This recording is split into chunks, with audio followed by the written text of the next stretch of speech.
Welcome everybody inside the Weber Pool for today's swim meet between the Husson University Eagles and the Norwich University Cadets on the road from Northfield, Vermont, right here in Bangor, Maine. We're going to kick it off with the 400-yard medley relay as Ethan Moss alongside Jacob Wallett here bringing you today's meet. We think it's going to be an exciting meet between these two teams. A little bit undermatched Husson size-wise in terms of the amount of swimmers they're going to have in the pool today. So we expect Norwich to kind of win by default using the point system, etc. But it should be a great contest between these two teams, and it's going to be a lot of fun races. Yeah, absolutely. It's a great way for everybody to get back into it. First, like actual true meet of the season. So it's a good way to get everybody back into the groove. Well, it's the 400-yard medley relay with Husson and Norwich in lanes 3 and 4. It's going to be Rachel Hand kicking it off in the backstroke for the Eagles, and for the Cadets will be Kylie Ferris in lane 4. After this, we've got the 1,000-yard freestyle. So we're going to buckle up for a long day here at the Weber Pool.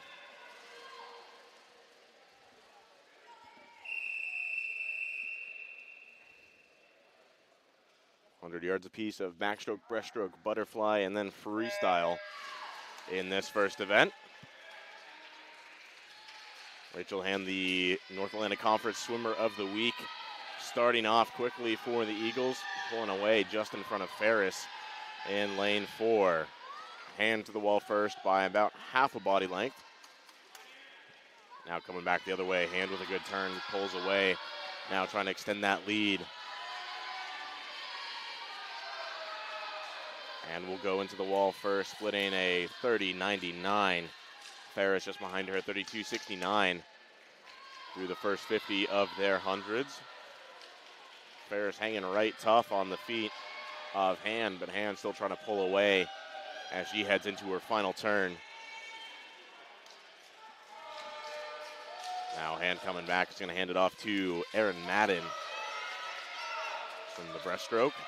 Ferris will give it off to Abby Houghton. Madden into the water, 32.53, the closing split for Hand, as Ferris gives it off to Houghton, 35.63. 103.52 overall for Hand, a great time on the back. Kicking it off still early in the season, 108.32 for Ferris as well. Madden still trying to build this lead for the Eagles, out in front by about 2 body lengths as Houghton reaches her first turn.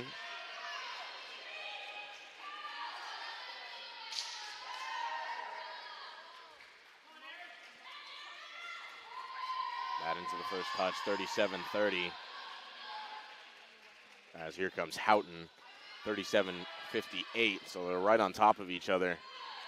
Similar times with the first split as Madden still trying to pull away.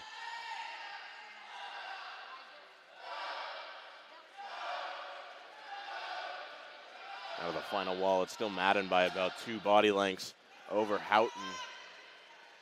And a short turn for Madden.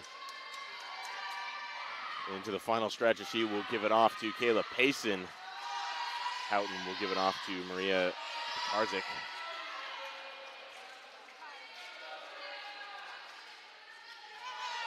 Payson will into the water, 42.91. Final split for Madden. Houghton finishes 43.44, her final 50.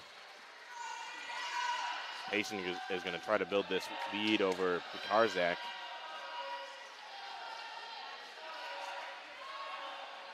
Now almost 3 body lengths, the difference between the Eagles and the Cadets as we approach the 3-minute mark in this event. It's Payson to the wall first, 29.57, her opening split. And 30.16, the opening split for Pekarzak. Payson still swimming tough out there in front in lane 3 as she heads into her final wall. Pekarzak behind her by about 6 seconds. Payson on the way home is going to give it off to Mia Winslow, who will try to bring it home in front of Jenna Tsakita.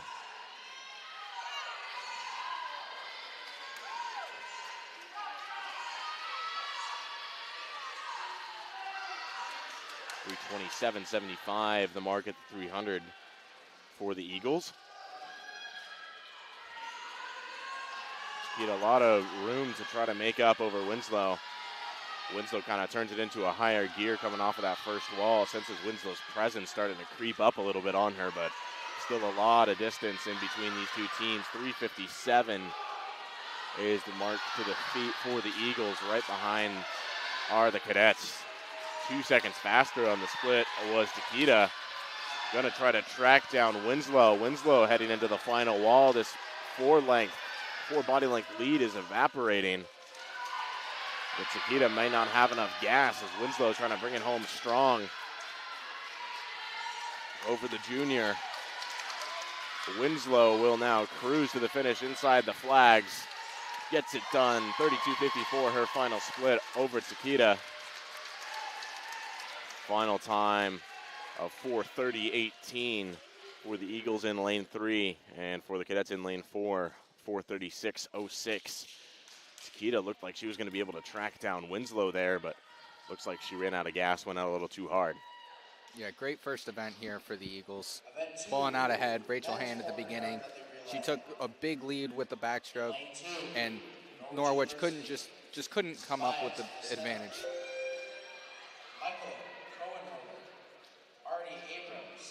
Well, it's time for the men's 400-yard medley relay.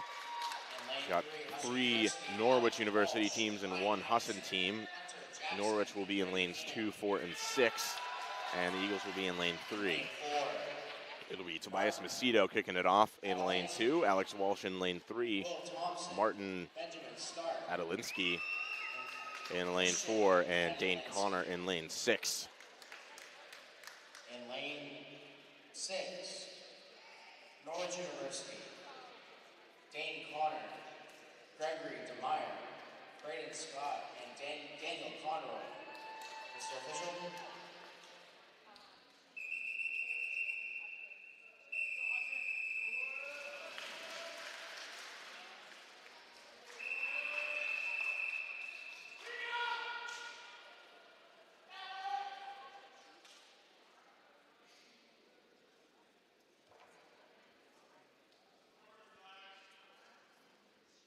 Quick little delay here.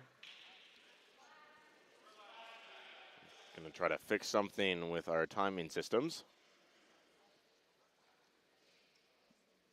But again, the 400-yard medley relay will be coming up. We're going to step aside as we try to fix this one.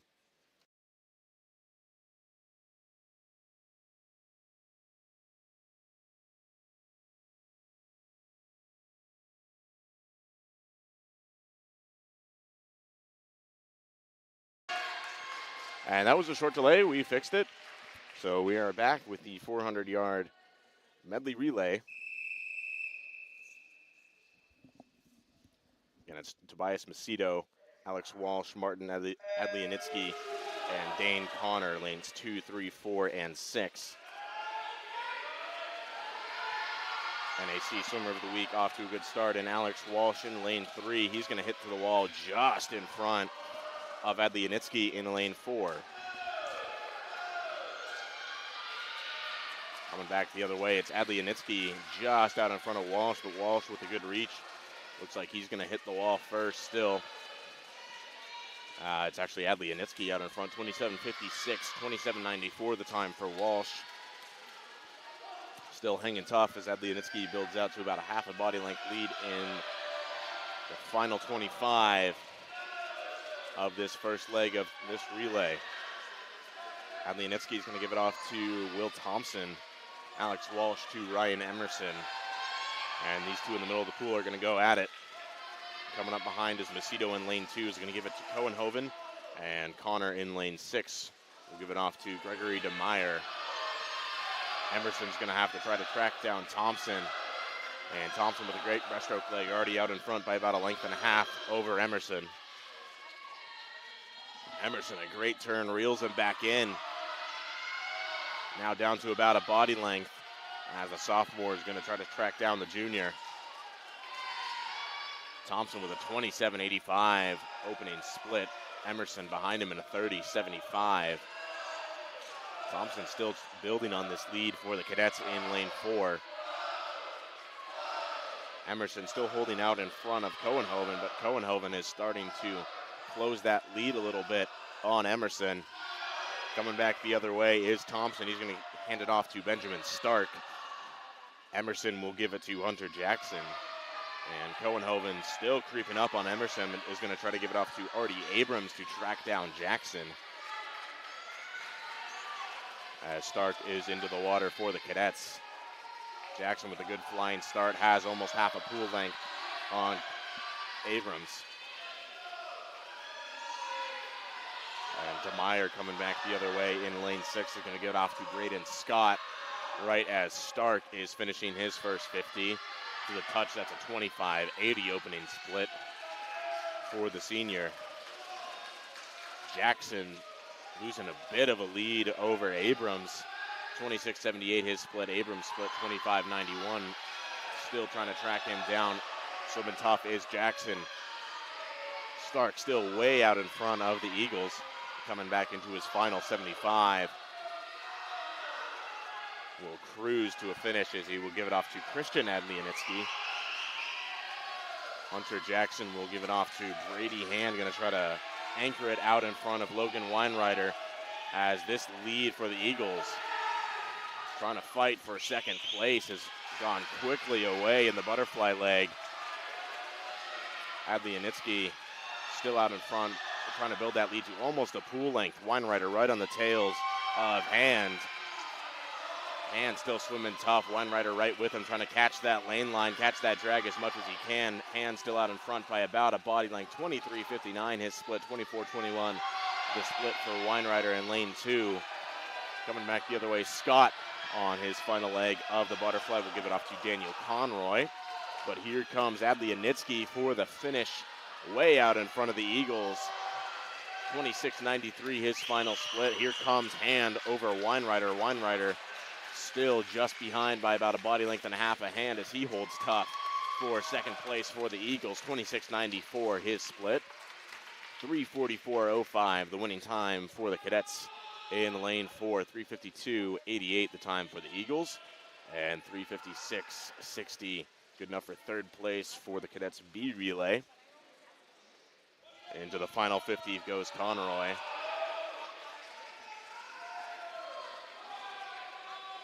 See if they can get it under the 5-minute mark here.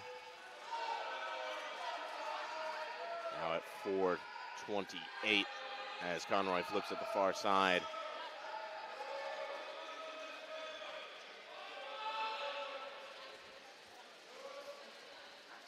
Into the final 5 meters goes Conroy, 4:41 and counting. Trying to get to that finish. 34.80 his final split. Cadets will round out the field with first, third, and fourth. 4:45.79 the final time for the C relay.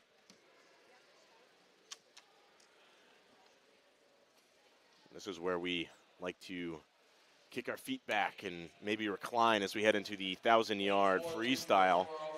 Is a pool record. And just announced a pool record for the Cadets in lane 4. 3:44.05. Good enough for a pool record here at the Weber Pool. Event 3, women's 1,000-yard freestyle. In lane 3, Maggie Poulin, Husson University. Lane 4, Anna Gosselin, Norwich University. And again, the 1,000-yard freestyle will be Maggie Poulin in lane 3, Anna Gosselin in lane 4, and Jess Merrill in lane 6. Now one of the longest events you'll swim at any level. This one's all about pacing, trying to find that right pace for yourself and how your style works out.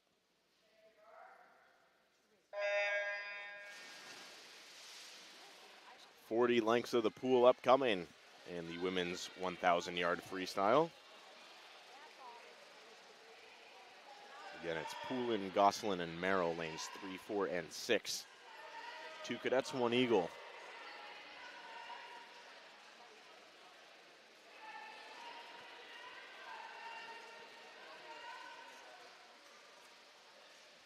Gosselin opening up pretty quickly in lane 4, 31.23 her opening split. .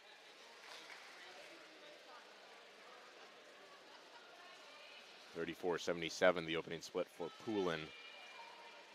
Now we can see leads get built and evaporate throughout this race. Nothing's really certain until the final 100, and not even then.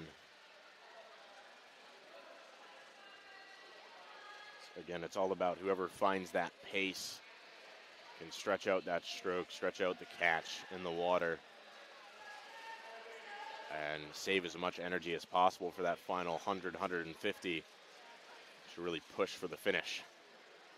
Yeah, when you're looking at 1,000 yards, that's what basically 10 football fields, so you're swimming back and forth, back and forth.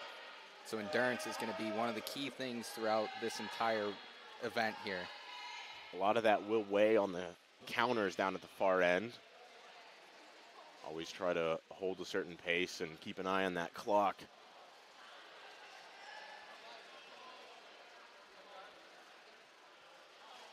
Now at the 150 mark, 36-11 is the split for Gosselin, right around the 143 mark. Poulin just behind her, 153 mark, 39-57 her split.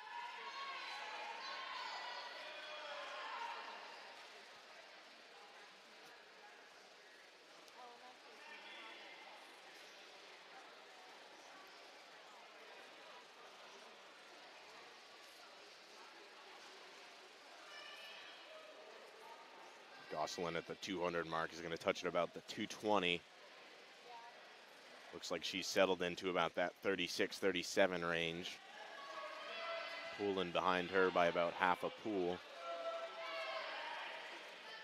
Settled in at about 230, so she's about a 40 for that pace.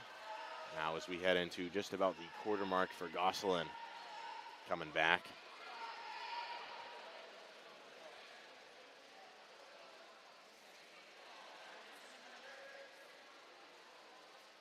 Merrill behind her just about the 200 mark. As one teammate passes another, they will meet at the middle of the pool. Poulin coming back for the quarter mark at the 250.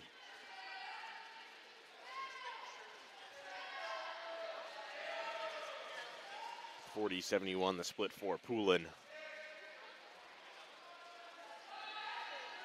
This is one of those races where you really get to think. You got a lot of time staring at that black line, just really trying to be in tune with your body and just think. That's why some of these longer races, one of the most peaceful things you can do in competition, I think in any competition really. You don't always feel that pressure over a race of this length. Right, absolutely. You just get to enjoy what you love to do, and you just get to swim and have some fun with it. It's not really you're not worried about someone being on your heels the entire time you're doing this. Exactly, you know you've got plenty of yardage to try and mix it up.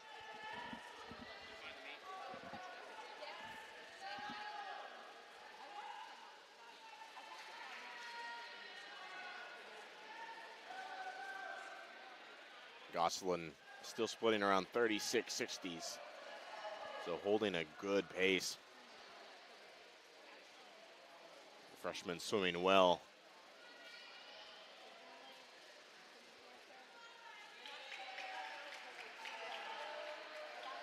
Getting close to halfway through, approaching the 500 mark. On her 16th lap, or length, is Gosselin.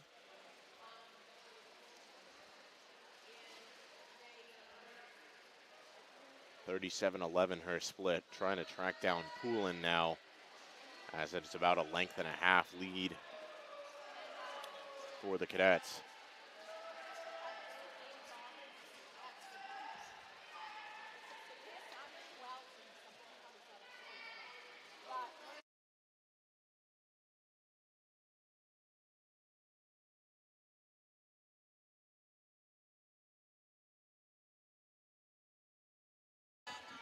.40-98 the split for Poulin, about the 5:15 mark, right around the 400.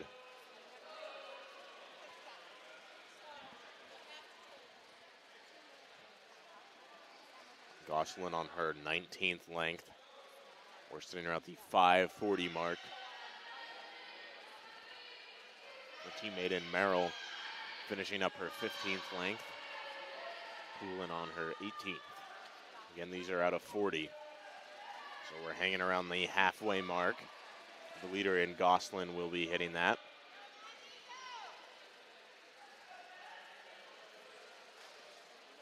.37.68.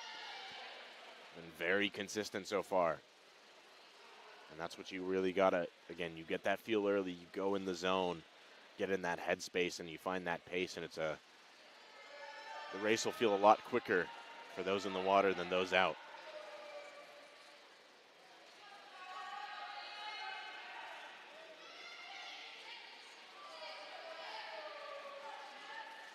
So Gosselin now just about past Poulin, or just about even with Poulin, rather. 40.68 the split for Poulin, and 37.54 the split for Gosselin. Again, been very consistent, and that's the key to success.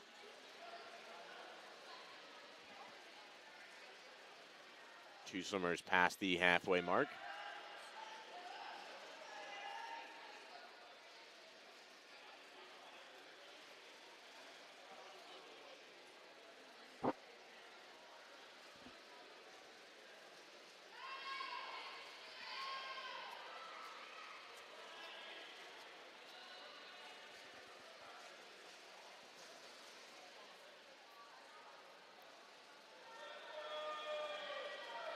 Now passing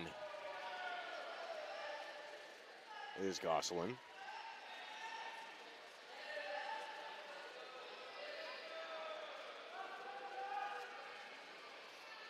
Now done with 25 out of 40 is the leader in Gosselin. Poulin still right with her, but a lap behind. This Poulin looks like she's trying to kick up the pace a little bit here in the second half of the event. Now, one of the things you always forget about when you're in a race like this is sometimes you just forget to kick, which is hugely detrimental to how you can try and finish a race. Again, you're going to get a lot of your power from your legs. So trying to keep those arms, just again, trying to lengthen that glide, lengthen that catch, and really stretch out. Go on the legs the first half, then start to rely more on the arms the second half, but keep those legs up. That's really, really important.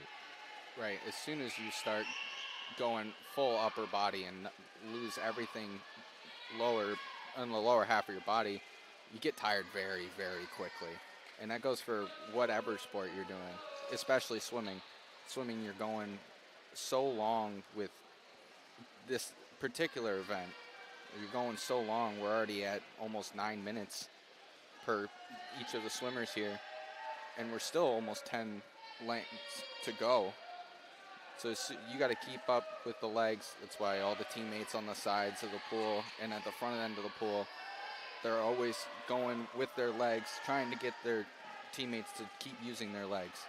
Yeah, example of that is Alex Walsh on the side right now, moving his arms, trying to remind his teammate in Poulin to keep those legs up. It's important to also relieves a lot of the pressure off the core because you're using your core quite a bit to try to hold yourself level in the water.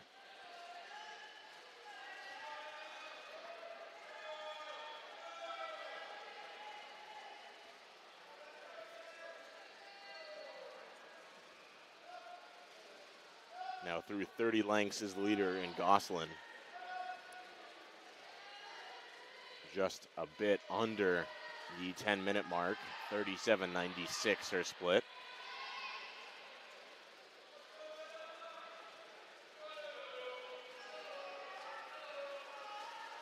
.40.42 the split for Poulin.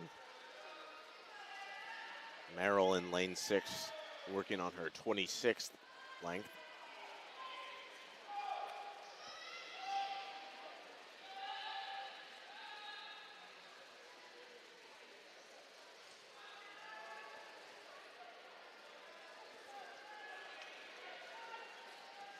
Again, it'll be the men going next.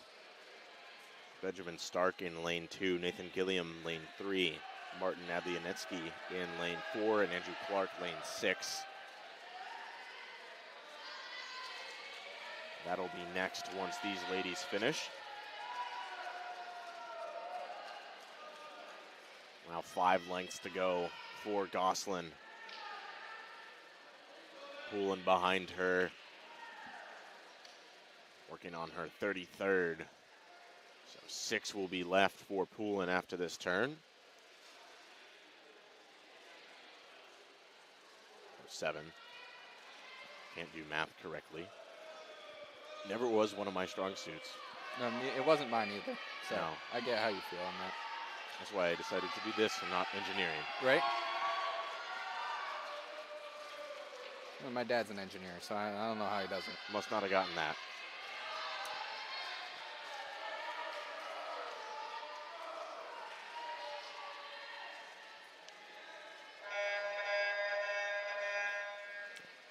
The proverbial bell sounding for the leader in Gosselin, heading into her final lap. 36.62 her split. She's going to finish with a good time around 12:10 or so. Poulin still working on length 35. As Gosselin into the home stretch, the final 12.5.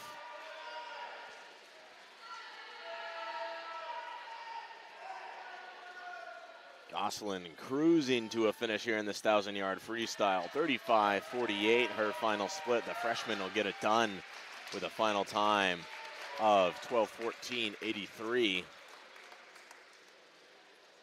Poulin now heading into her final couple of lengths. Merrill still got a bit to go in lane 6.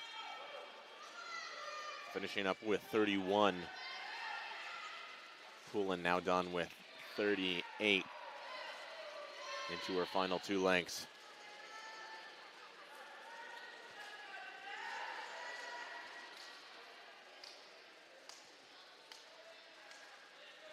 Now you can see why relying on your legs is important. The stroke of Poulin has shortened quite a bit. And that's really not what you want to do in a long distance event like this, but the last couple lengths you can really feel the burn after swimming for so long, and it's just so hard not to swim short. But Poulin, 38.87 her final time, or her final split. Good enough for 13:20.23 final time for the sophomore. Merrill touches 48.67, heading into her final 250, or 150.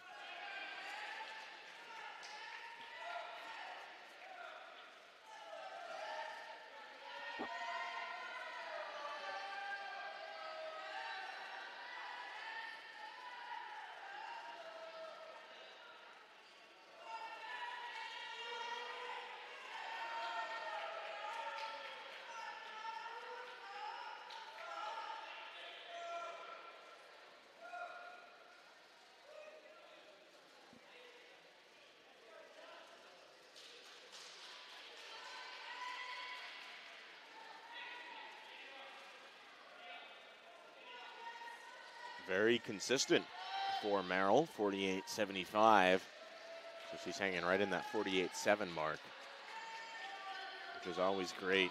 Again, consistency is key. Really trying to pace yourself in an event like this.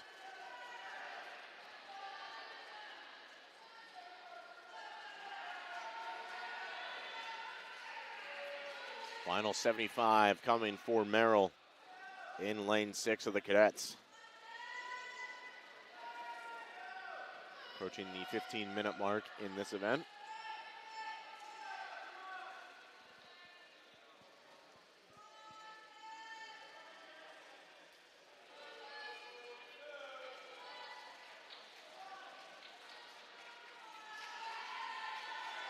Final 50 upcoming for Merrill. The pool's going to get behind her.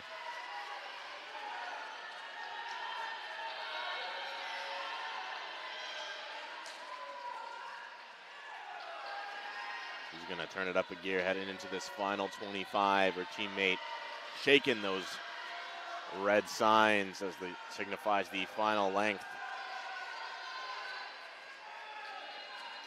Might be able to get it under 16 here. 15 seconds left until that mark. Merrill, a final push for the end. Still trying to get it under 15 or 16, and she will. 45-22, her final split at a final time of 15:58.57. So just under that 16-minute mark. A great swim for Merrill. As we'll kick it off to the 1,000-yard freestyle on the men's side. Again, it's Benjamin Stark, Nathan Gilliam, Martin Adlianitsky, and Andrew Clark. Lane 3, Nathan Gilliam. Lane 4, Martin Adlianitsky. And in lane 5, Andrew Clark. Mr. Official.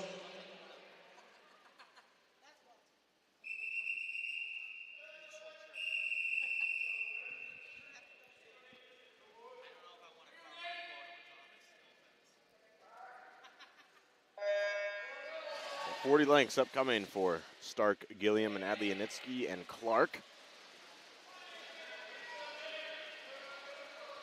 Clark in lane 5, getting out to a quick pace. See those legs going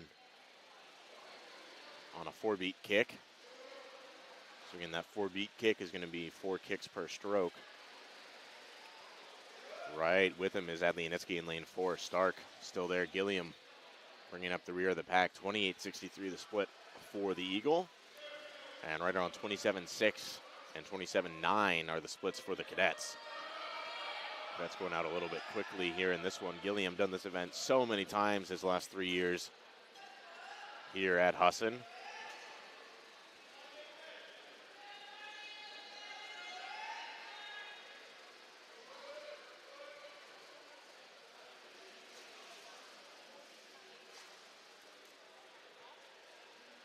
.30.68, 30.08 actually in the split for the leader in Stark in lane 2.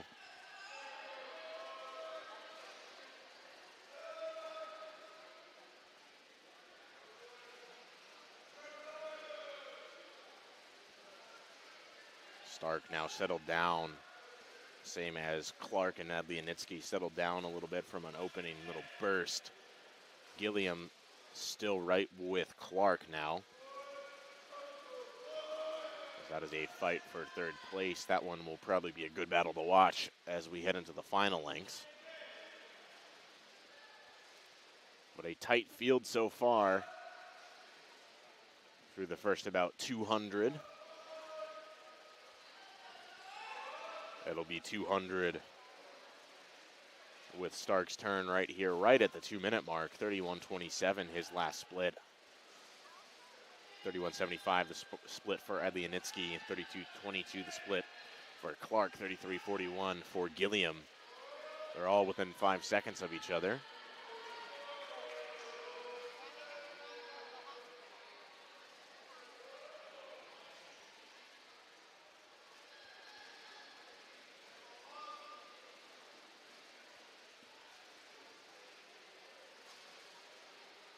.31.04 the split for the leader in Stark. Now as we're a quarter of the way through this one, you can really see how Stark has settled into that 2-beat kick, gliding through the water. Has adopted a bit of a gallop at this point, which is fairly normal for most distance swimmers, to be breathing to one side, usually favoring the dominant side or a stronger side.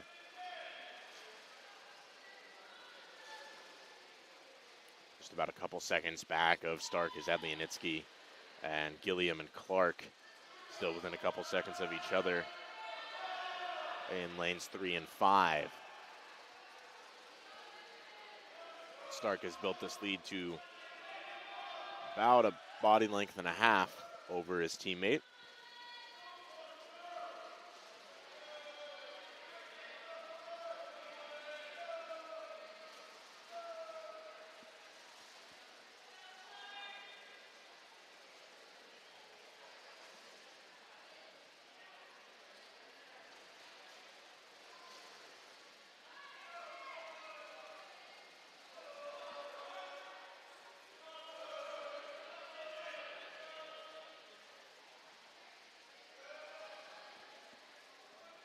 All four of these swimmers really settled into their pacing well. It's one of the few races in any sport where you're really racing mostly against yourself. It's not always about the competitors around you. So many variables in a length like this where any little mistakes can add up and cost you in the end.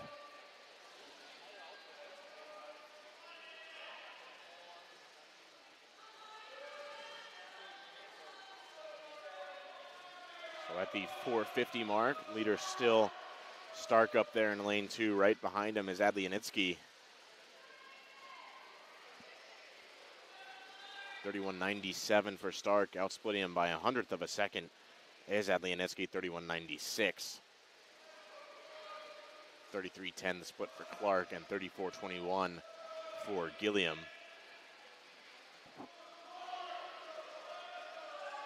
Stark now about a pool length in front of Gilliam, still working in front of Adlianitsky.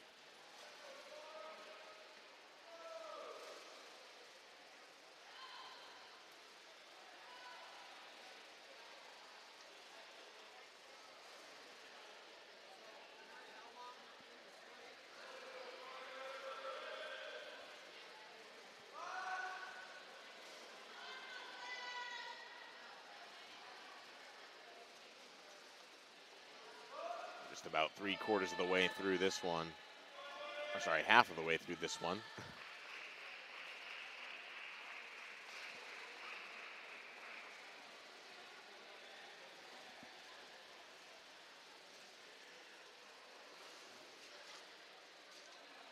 Stark has settled into first place in this 1,000-yard freestyle.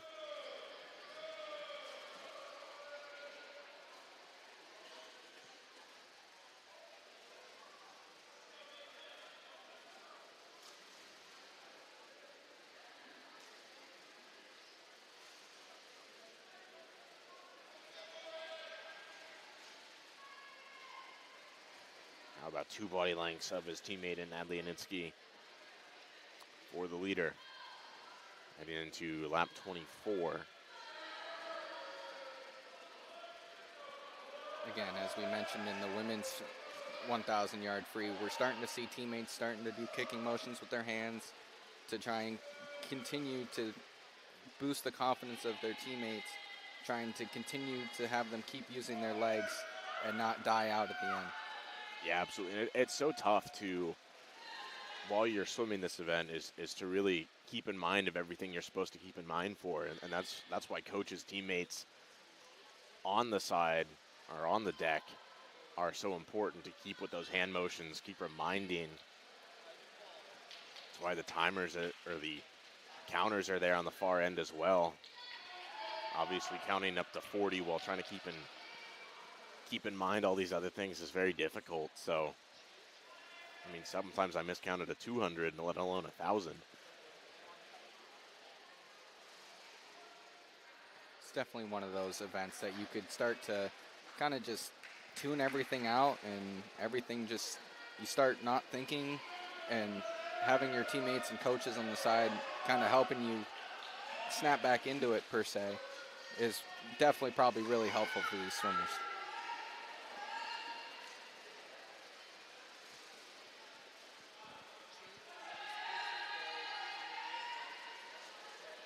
Stark now past Gilliam, as we are now just about 3/4 of the way through. Just past the 8-minute mark. Stark will touch at 3:18, 31:43 his split.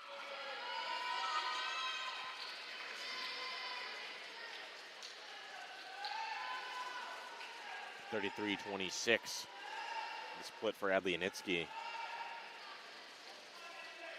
And for Clark, 33.01. Clark now back to that 4-beat kick we saw earlier.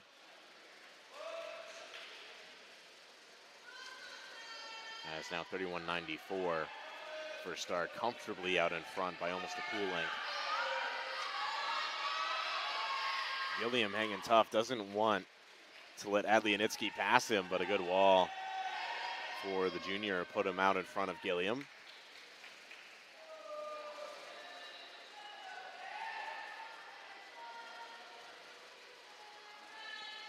Clark trying to make some noise in lane 5, might have an opportunity to track down Adlianitsky as his pace is starting to become a little bit slower than Clark's.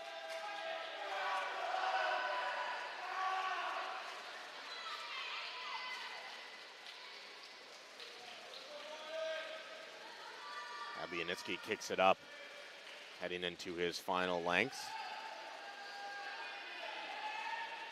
Here comes Stark into the final 50 for the leader. Just under the 10-minute mark to the feet. 30-88, his final split, kicks it up into this last 50.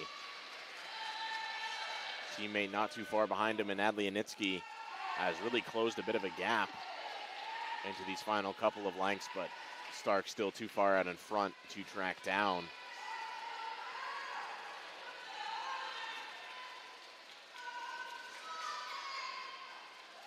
Here comes Benjamin Stark, gonna close it out. 30 even, his final split, at a final time of 10:22.81 for the cadet. 29:43, the final split for Adlianitsky. Gets it done in a time of 10:33.11. Gilliam still got a 50 to go, as here comes Clark. He will finish 31:50, his final time, or his final split.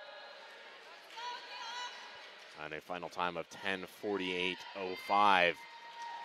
Gilliam going to try to get this done in under a 11:20, right around 11:15 mark, as he heads into his final 12 and a half. 11:15 has come and passed, and Gilliam will cruise 33:48, his final split, and a time of 11:18.23 for the junior. They're going to take a nice little cool down lap, and as we get set now for some quicker events, have to sit back up. No more reclining. It's the 200-yard freestyle. Kat Christensen will be in lane 1. Angelina Kellner in lane 2. Kayla Payson lane 3. Jenna Takita in lane 4. Isabella Cost lane 5. And Anna Gosselin in lane 6.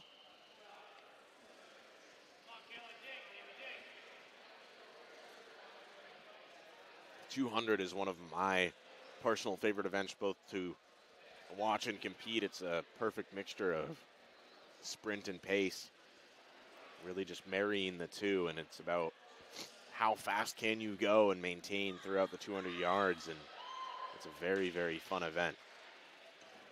Again, as we mentioned multiple times throughout this event today, consistency is the key to pretty much everything when it comes to swimming.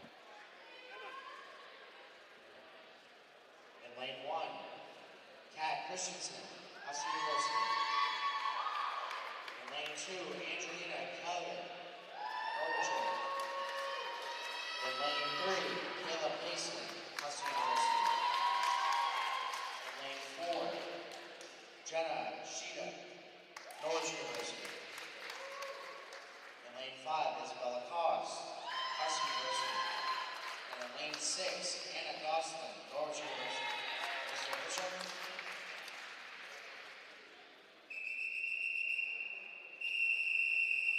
And a brutal back-to-back for Gosselin, swimming the 1,000, and then about 12 minutes later, swimming the 200. I know that one doesn't feel all that good. I haven't done that one before. But again, it's Christensen, Kellner, Payson, Tita, Cost, and Gosselin as we go top to bottom of the pool. And in the middle, Payson and Tita getting away quickly from the rest of the field. Still hanging tough as Gosselin in lane 6, right with the leaders. Followed by Kellner and Cost, and Christensen will round out the field. Payson Bit of a rough turn, finds herself behind Takeda. But still right even as they head into the 75 turn on the far side. Now Payson with a better turn gets out in front. Race is right in the middle of the pool between these two. Payson now out in front, a good second 50 for her, 32-21 over Takeda's 33-44. But Takeda answers right back with another good turn, tries to kick up that pace. Payson does as well, matches it, and heads into the second to last turn on the far side. Still right with her teammate is Gosselin. Really tough swim to do back-to-back like this. Payson with a 32.92 at the 150 mark, 34.83 the split for Takeda. Gosselin 36.05. That's where the fatigue starts to come into play. She's losing a bit of ground to Takeda. Killing her in lane 2, 39.24. Cost 40.23. And Christensen 42.18. Here comes Payson into the final 5 meters. About a 2 body length lead over Takeda. Payson will get it done in the 200-yard freestyle, 32.88. Her final split with a final time of 2:07.56 over Takeda, 34.61, 2:12.11. 34.82 the split for Gosselin, 2:13.98. 34.29 the split for Kelliner, good enough for 4th. And a time of 2:27.85. 38.68 the split for Cost, 2:32.83 her final time. And 41.68 for Christensen in lane 1 for 6th place. 2:41.49 her final time. Now for the men. Logan Weinreiter in lane 1, Alex Walsh lane 2, Christian Adlianitsky lane 4, Isaiah Therio in lane 5, and Braden Scott in lane 6. Now this is the one time I get to mention that back in high school, back in the glory days for me, got to swim against Logan Weinreiter multiple times throughout high school, both club and through school, and beat him a few times in this 200 freestyle. Just got to mention that. Hey, I mean, if you got the hand on someone in the pool, I mean, go right ahead. Not right now. Definitely could smoke me now. Haven't been in the water in a while, but still good memories between me and him. Probably going to go say hi to him after the meet is over. Still won't forget the time I brought back an event in the final 50 and passed him. That was a fun one. Lane 5, Isaiah. Lane 6, Braden Scott, Norwich University. So.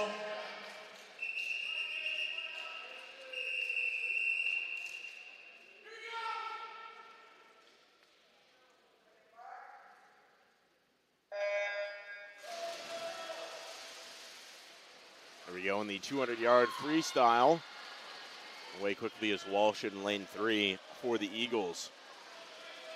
Weinreiter right with him, as well as Adlianitsky for the Cadets. As it'll be those 3, lanes 2, 3, 4. We're going to keep an eye on Therio, who will be battling with Scott in lanes 5 and 6. Right now to the wall first, it's Adlianitsky, followed by Walsh and Weinreiter, all within about less than a second of each other, are the top 4. Adlianitsky still cruising out in front over Walsh right now. Walsh and Weinreiter dead even on that turn.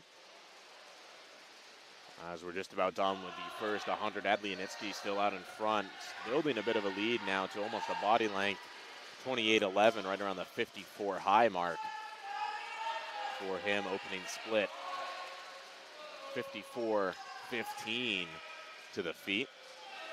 Going out quick is Adlianitsky. Walsh and Weinreiter still going at it in lanes 2 and 3. As they're going stroke for stroke right now. Looks like Weinreiter has the bit of an advantage over Walsh. Now at the 150 mark. Walsh with a good turn gets out in front of Weinreiter now. Thurio trying to close down a little bit on Walsh and Weinreiter, still out in front by a good margin as Adlianetsky as we head into the final 25. Walsh with a good long turn. Weinreiter comes up short, and Walsh now steaming in front of Weinreiter. Has enough steam to get out in front. Adlianetsky finishes, and then Walsh followed by Weinreiter as they go 1, 2, 3. In the middle of the pool, there goes Thurio for fourth, 151.91 the final time for Adlianetsky, 154.10 for Walsh, 155.95 for Weinreiter, 158.53 for Thurio, and 205.47 for Braden Scott of the Cadets. Will round out the field in the men's 200-yard freestyle. Now we get to go even faster. 50-yard backstroke coming up.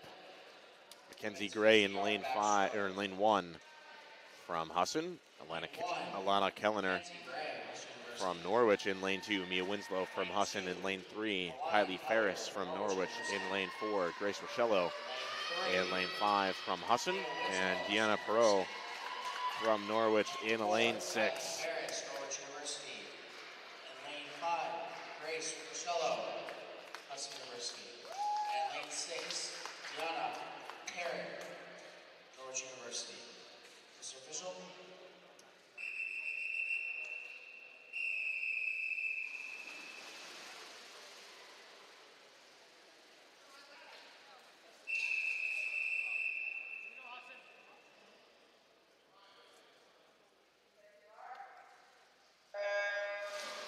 Yard backstroke. 0.60 is the reaction time for Perot. That's the fastest off the blocks. That's in lane 6. To the wall first on the far side is Kellner and Ferris. Followed by Rochello right behind, and a good turn from Rochello and Winslow as they try to bring it back. But right now it's the Cadets out in front with Kellner and Ferris. To the wall first will be Kellner, just in front of Ferris, 31.56 to Ferris's 31.70. Rochello in third with 32.75. Winslow fourth, 33.03. Then Perot, 33.76 and 35.82. The time for Mackenzie Gray up there in lane 1. Now over to the men's side. Artie Abrams in lane 2, Ryan Emerson in lane 3, Tobias Lucido in lane 4, Hunter Jackson lane 5, and Josh Kelly in lane 6. In lane 4, Tobias Lucido, Norwich University. In lane 5, Hunter Jackson, Husson University. And in lane 6, Josh Kelly, Norwich University. Mr. Official.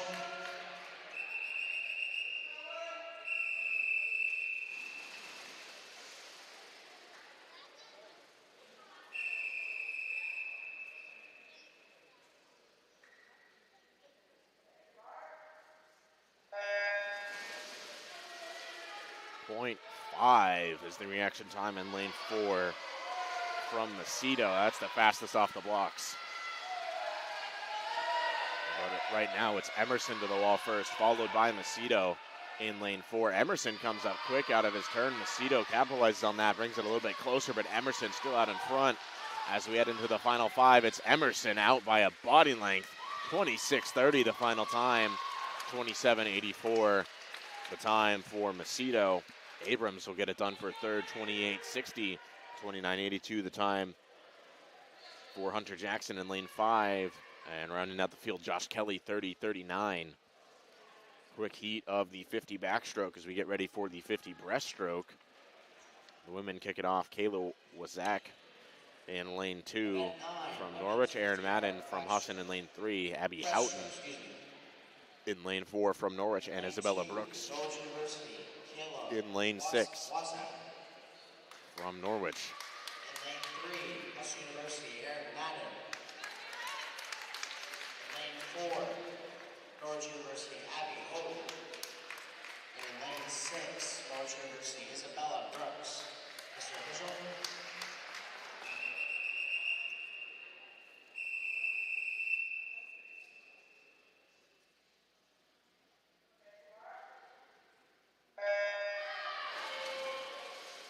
Down and back in the breaststroke we go. Way quickly in lane 3, or lane 4 is Houghton over Madden, but Madden comes up quick and strokes away. In lane 3, she'll be to the wall first, followed by Houghton. Then it'll be Wazak and Brooks right behind them. Madden with a quick turn comes up. As we head into the final 5 meters, Madden still out in front by about half of a body length over Houghton, as Madden will get it done in the 50-yard breaststroke, 36:51 her time, 37:12 the time for Houghton. Brooks in lane 6, 40:22 over Wazak in lane 2 with a 40:67. Event 10, men's 50-yard breaststroke. Now to the men's side, it'll be Michael Cohenhoven in lane 2 from Norwich. Lane 3, Ben Carusi in lane 3 from Husson. Will Thompson in lane 4 from Norwich. Jacob Brown in lane 5 from Husson. And lane 6, Gabe Giovinco in lane 6 from Norwich.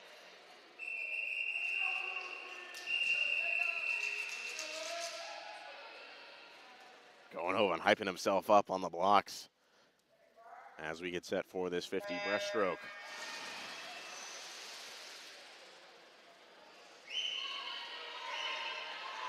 It's Thompson coming up quickly. Cohenhoven right with him. And lanes 2 and 4, Carusi and Brown, teammates for the Eagles, going at it. Right now it's Cadets followed by the Eagles. Here comes Thompson in lane 4, trying to hold off his teammate in Cohenhoven. Thompson will get it done, 27:60. Cohenhoven 28:65, 29:36. Time for Giovinco. Carusi in 4th with 33:23. And Jacob Brown 35:08. Now to the 100-yard butterfly. Will be Hannah Shaner, lane 2 from Norwich. Rachel Hand in lane 3 from Husson. Maria Pekirzak in lane 4 from Norwich, and Hannah Suter in lane 5 from Husson.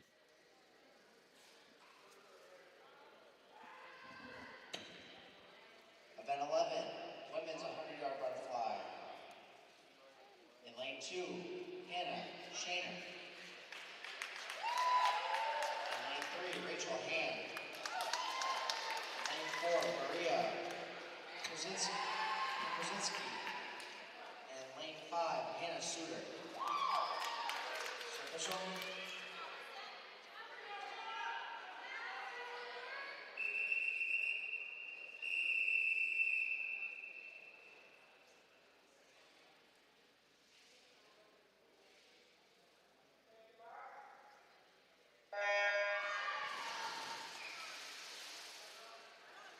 Away we go in the 100-yard butterfly. Rachel Hand will come up first for the Eagles in lane 3.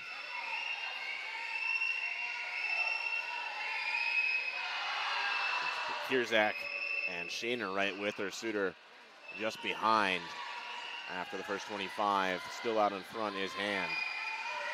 But it's very tight between those top 3. Hand is going to come to the wall first. 30:60 her opening split. 31:41 the time for Pekirzak. Shaner 31:77 and Suter 34:91. Hand continuing to build a bit of a lead over the Cadets. Still got to hold on to it.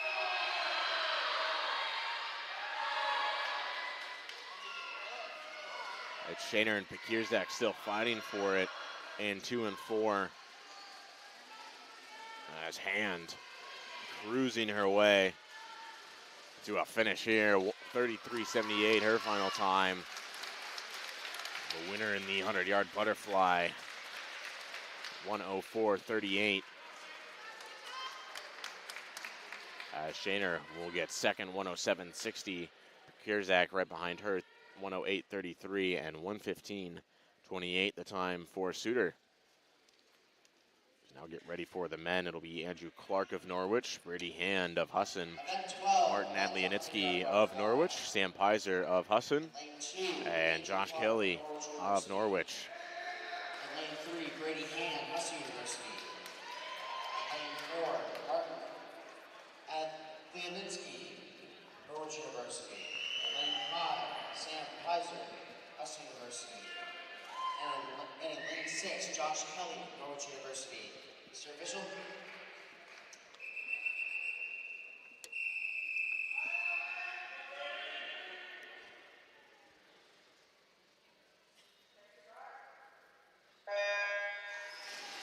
Off they go in the 100-yard butterfly for the men. It'll be Brady Hand coming up first. Right with them is Adlianitsky in lane 4. Pizer also hanging tough with the leaders right there.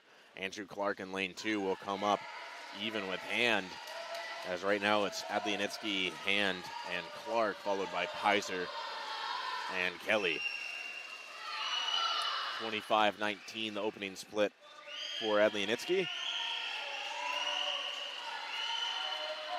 Hand still hanging tough with Clark nipping at his heels. Pizer still right there as well. Coming back the final way. Starting to ride high in the water as Adlianitsky, Hand closing a little bit, but it's not going to be enough length as Adlianitsky will cruise to a finish here, first place in the 100-yard butterfly. Final time of 54.76 for Adlianitsky, and right behind him 56.42. Then it goes Clark with a 57.41, Pizer 59.23, and Kelly with a 101.35. In lane 2, Artie Abrams, Norwich University. In lane 3, Braden Champlin, Husson University. Event 13, excuse me. In lane 1, Kat Christensen, Husson University. In lane 2, Alana Keller. We get set for the women's 50-yard freestyle. Lane 3, Kat Christensen in lane 1 from Husson, Alana Kellner from Norwich in lane 2, Rochello in lane 3 from Husson, Sheeta in lane 4 from Norwich, Mackenzie Gray from the Eagles in lane 5, and Cassidy Chaddock in lane 6 from the Cadets.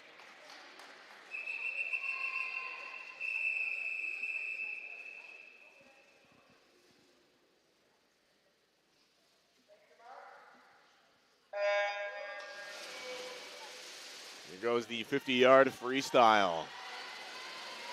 Up first from Norwich is Sheeta in lane 4. Right behind her is her teammate in Kellner. It's Sheeta followed by Kellner. Then Gray in lane 5. Charlock right behind him, but Sheeta and Kellner fighting forward in lanes 2 and 4. Coming to the finish, it'll be Sheeta getting it done, 26.79, followed by 28.01 for Kellner.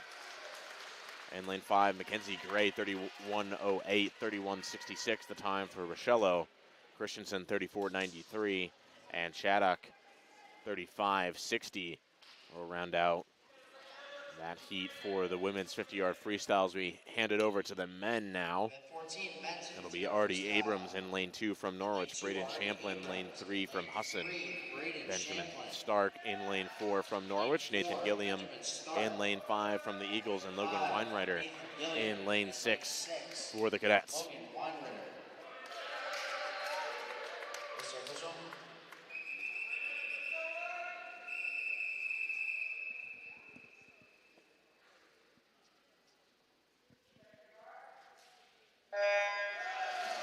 Away they go. Again, it's Abrams, Champlin, Stark, Gilliam, and Weinreiter, top to bottom of the screen. Away quickly is Stark. He's in front right now, closely followed by Champlin. Right on his heels is Abrams in lane 2. Is it Stark with a good turn? Abrams works his way past Champlin. It's going to be to the touch. Champlin with a late move right in front of Stark, but Stark will get it done. We may have had an error in our timing system. We can't get the times just yet.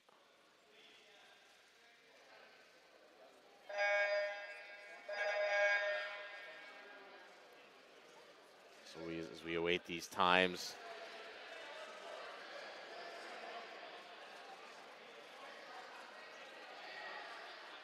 They won't have to redo it. It'll come down to the timers on the deck.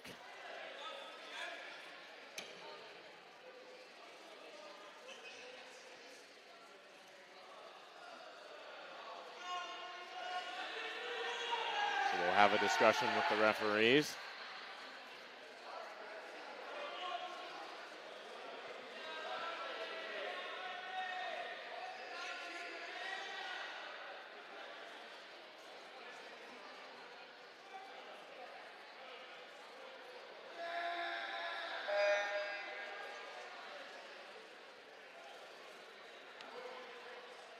That would be a bummer if that doesn't go. It was a great race. Yeah, absolutely.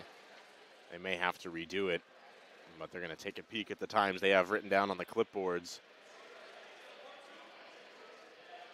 Watching that heat go is like watching a bunch of hungry sharks going after their prey. They were zooming. Yeah, every 50 is always like that. I love it. I think it's one of the most exciting races in any sport is the 50 at any level. So we'll go with the clipboard times as we now head into Heat 2. Dane Connor will be in lane 2 from Norwich. Riken Venema in lane 4. And Daniel Conroy in lane 6, all from Norwich. So cadets only heat.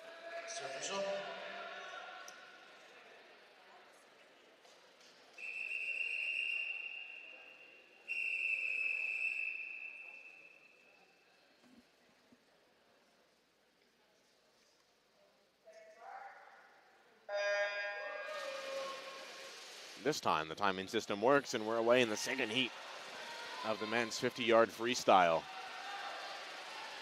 Again, an all-cadets heat. To the wall first is Venema in lane 4, followed by Connor. Conroy right on the heels.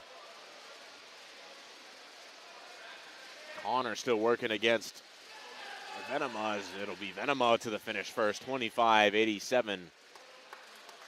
His final time. Connor with a 26:89, and Conroy 29:43.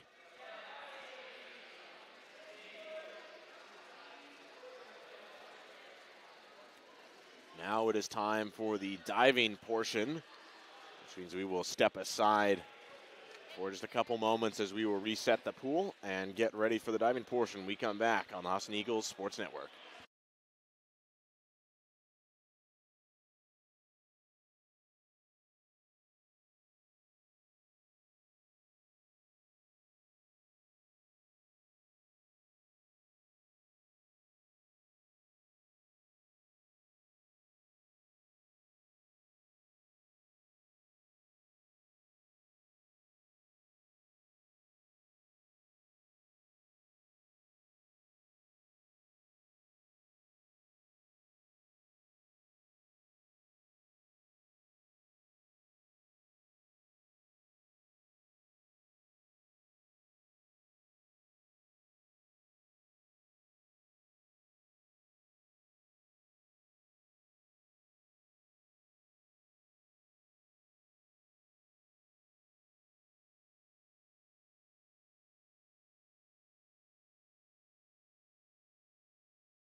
And welcome back to the Weber Pool. We are now going to be doing some diving with Lily Butler leading it off from Husson University, doing a 302C, difficulty 1.6, reverse 1 somersault from the tuck position.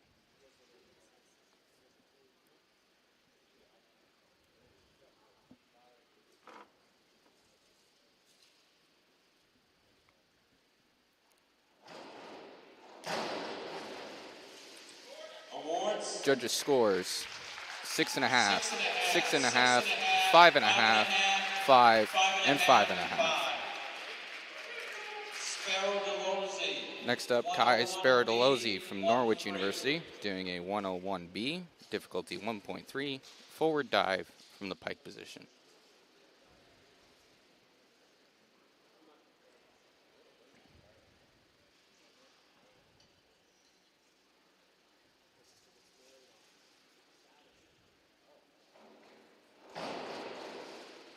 Judges' scores 5.5, 5.5, 5.5, 5.5, 5, and 6.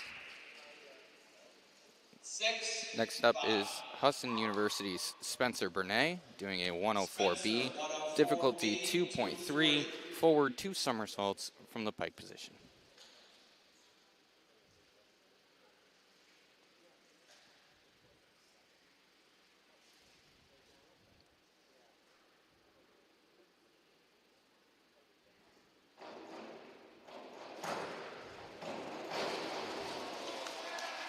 Judges' scores 6, 7, 6, 6.5, 6.5. 6.5, 6.5. Next up is Anthony Rabbi from Norwich University, doing a 101C, difficulty 1.2, forward dive from the tuck position.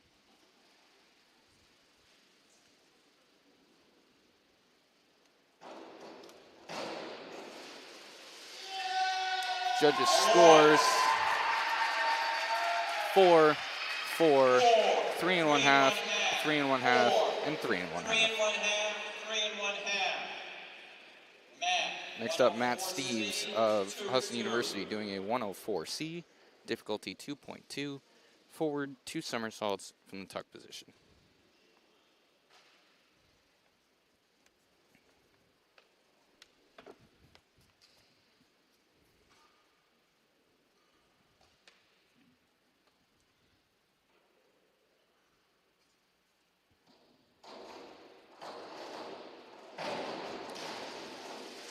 Judges' scores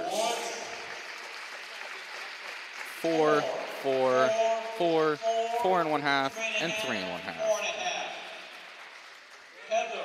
Next up, Heather Ansley from Norwich University, doing a 103B, difficulty 1.7, forward 1.5 somersaults from the pike position.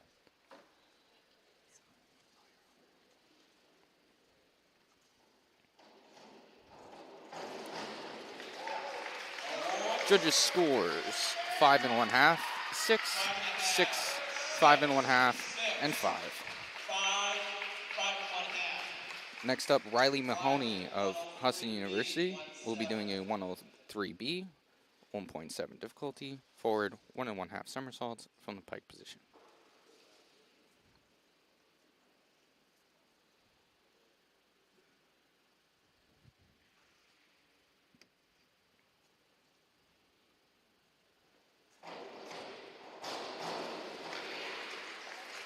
Judges' scores 6, 6.5, 6.5, 5.5, and 5. Next up is Cassandra Olson from Norwich University. Will also be doing a 103B, 1.7 difficulty, forward 1.5 somersaults from the pike position.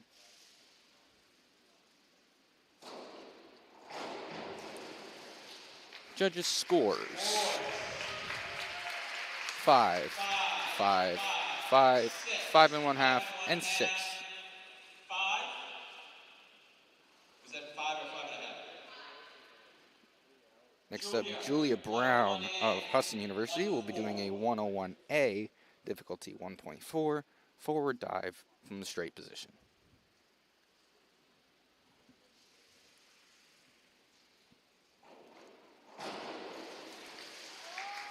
Judges' scores. 4, 4 and 1/2, 4 and 1/2, 4 and 1/2, and 3 and 1/2. Next up, Dylan Feeney of Norwich University, doing a 1.104C, 2.2 difficulty, forward 2 somersaults from the tuck position.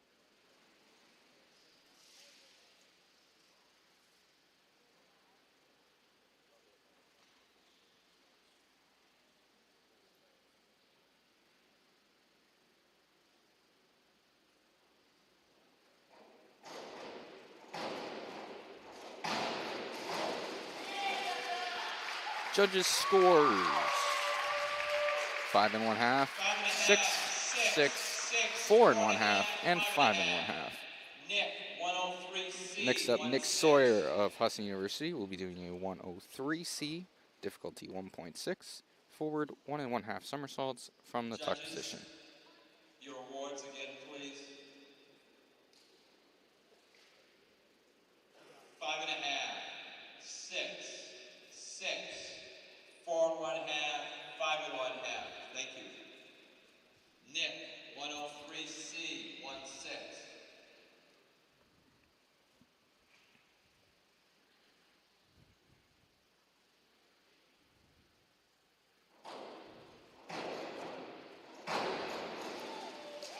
Judges' scores. 6, 5 and 1/2, 6 and 1/2, 6 and 1/2, and 6. 6 and 1/2. Next up, Aiden Grady of Norwich University, doing a 103B, difficulty 1.7, forward 1 and 1/2 somersaults from the pike position.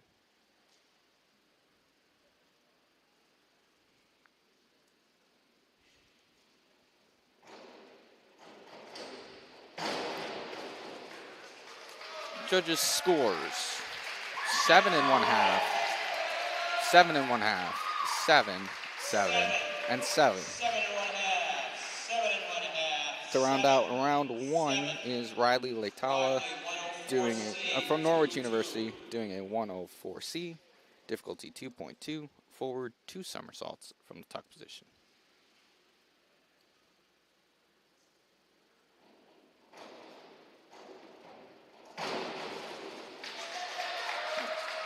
And judges' scores. 6 and 1/2, 5 and 1/2, 6 and 1/2, 5, and 7. 5, 7. Dive number 2 from Lily Butler will be a 102A, difficulty 1.6, forward 1 somersault from the straight position.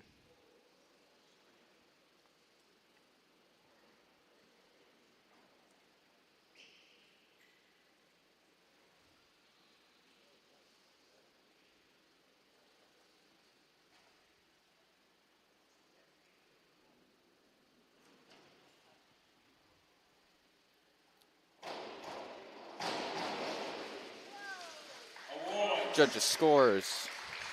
4, 4, 5 and 1/2, 4 and 1/2, and 5.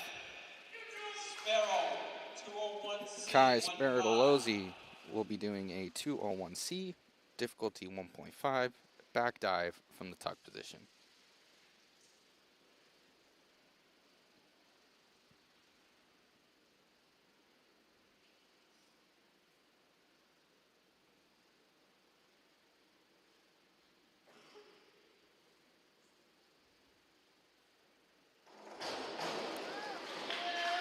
Judges' scores. 4, 4, 3 and 1/2, 4 and 1/2, and 3 and 1/2. Spencer Bernay's second dive will be do a 5132D, difficulty 2.2, forward 1 and 1/2 somersaults, 1 twist from the free position.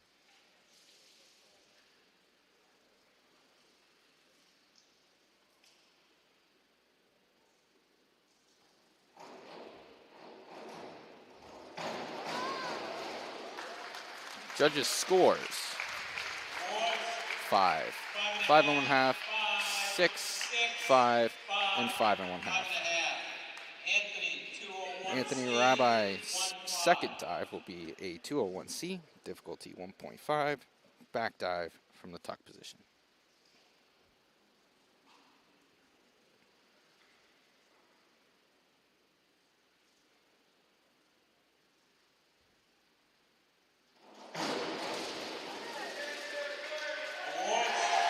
Judges scores 2 1/2, 2 1/2, 2 1/2, 3, and 3. Matt Steves will be doing a 105C, difficulty 2.4, forward 2 1/2 somersaults from the tuck position.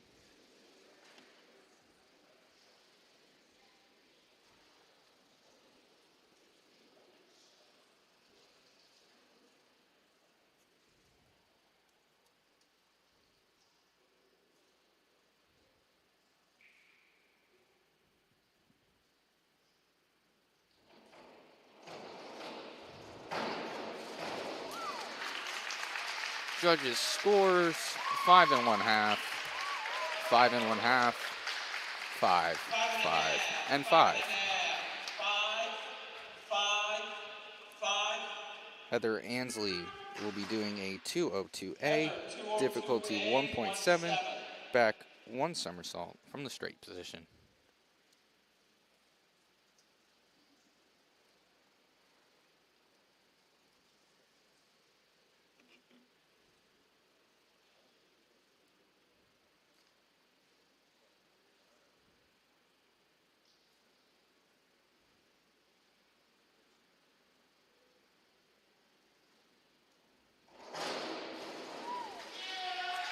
Judges scores 7, 6 1/2, 6, 7, and 6.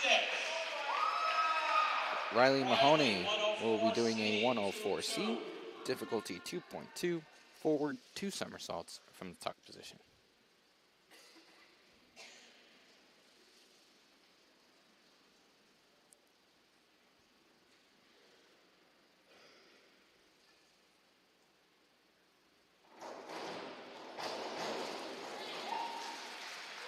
Judges scores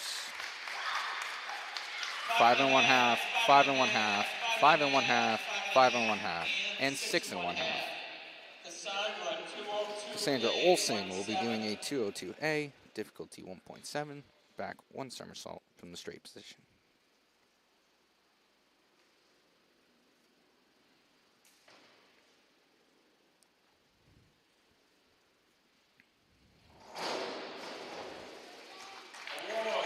Judges scores 5 1/2, 5 1/2, 6, 5 1/2, and 6. Julia Brown will be doing a 102A, difficulty 1.6, forward 1 somersault from the straight position.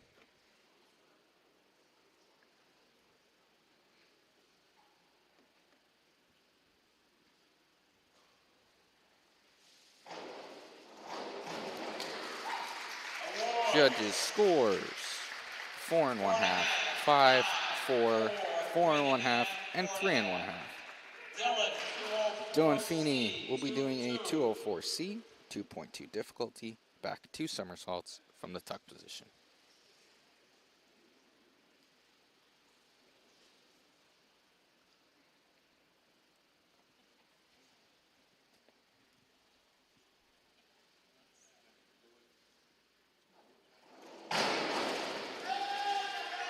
Judges scores 3 1/2, 3 1/2, 4, 5 1/2, and 4.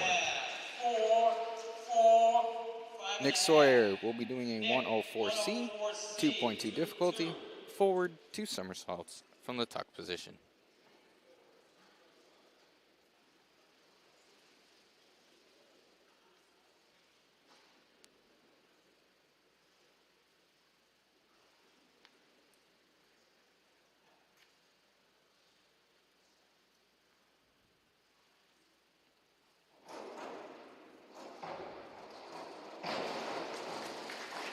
Judges scores 5 1/2, 5 1/2, 5 1/2, 4 1/2, and 4 1/2. Aiden Grady will be doing a 105C, 2.4 difficulty, forward 2 1/2 somersaults from the tuck position.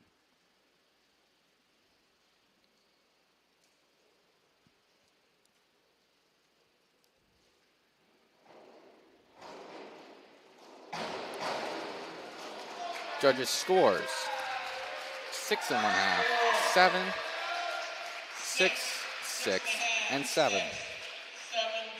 To round out round 2, Riley Latala will be doing a 204C, 2.2 difficulty, back 2 somersaults from the tuck position.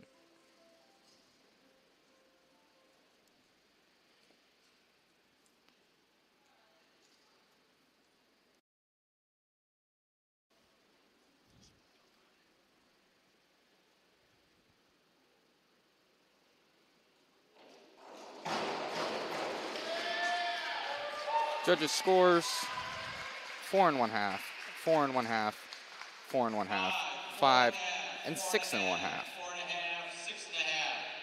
Executing round 3. Round 3 to begin with Lily Butler doing a 51-21D, 1.7 difficulty, forward 1 somersault, half twist from the free position.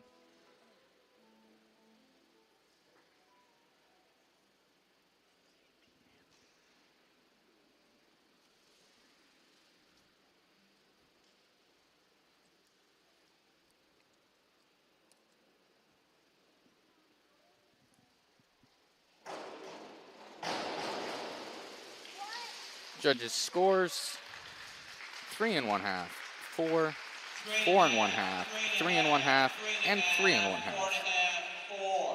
Guy Spiridolozzi will be doing a 102A, 1.6 difficulty, forward 1 somersault from the straight position.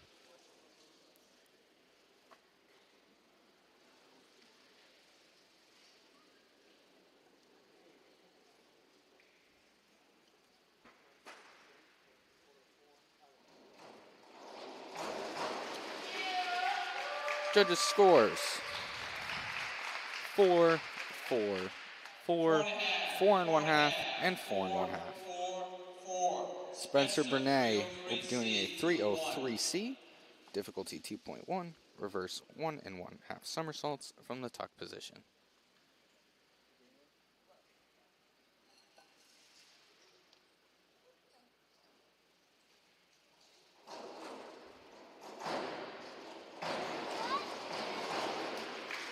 And judges' scores: 5, 5, 4, 5 1/2, and 6 1/2.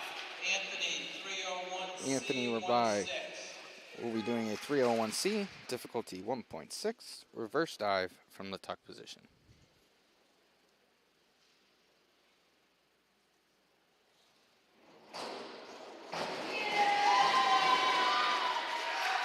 Judges' scores: 2, 2, 2 1/2, 2 1/2, and 3. Matt Steves will be doing a 302B, difficulty 1.7, reverse 1 somersault from the pike position.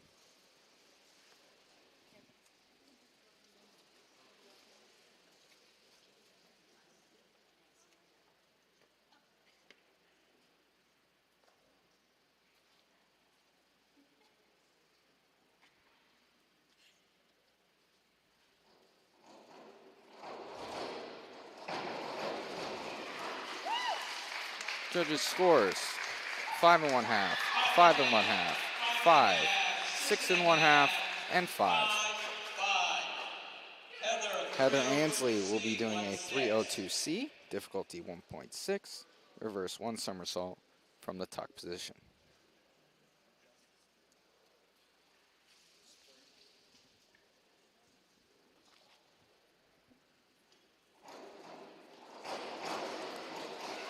Judges' scores: 5 1/2, 6 1/2, 5, 5 1/2, and 5.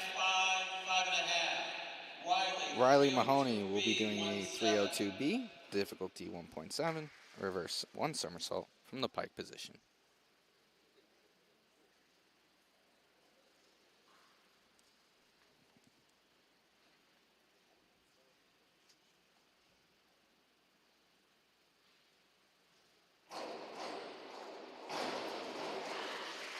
Judges' scores: 6 1/2, 6 1/2, 5 1/2, 6, 6 1/2.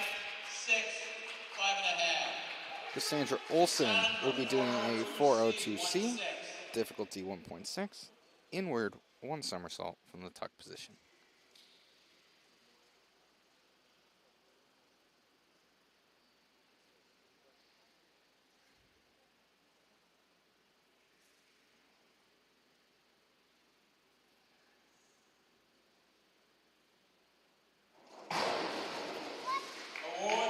Judges scores 3 1/2, 3, 3, 4 1/2, and 4 1/2. Julia Brown will be doing a 51-21D, difficulty 1.7, forward 1 somersault, half twist from the free position.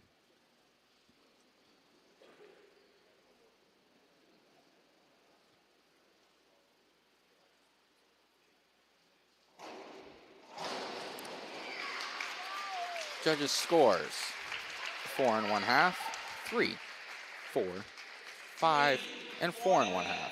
4, 4.5, 5. Dylan Feeney will be doing a 302C, difficulty 1.6, reverse 1 somersault from the tuck position.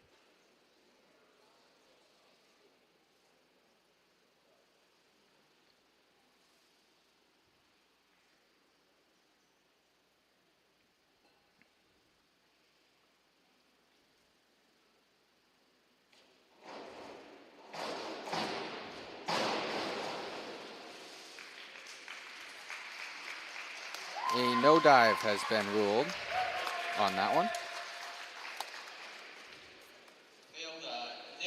as Nick Sawyer will go with a 302C, difficulty 1.6, reverse 1 somersault from the tuck position.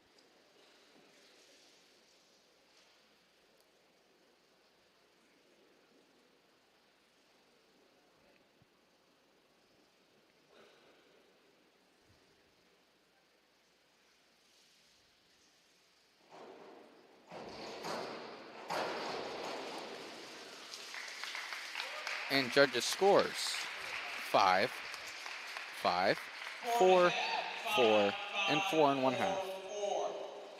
Aiden Grady will be doing a 304C, difficulty 2.3, reverse 2 somersaults from the tuck position.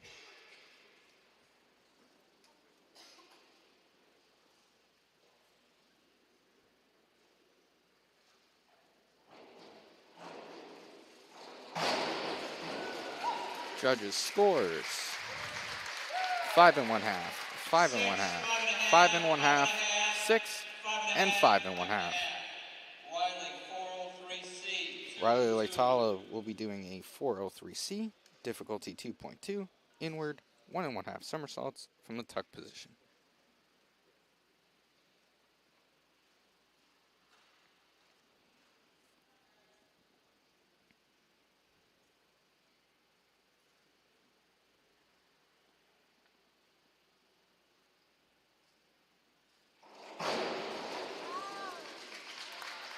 And judges scores 4, 4, 4, 5 1/2, 4, and 5. That concludes round 3. Lily Butler will start round 4 with a 103C, 1.6 difficulty, forward 1 1/2 somersaults from the tuck position.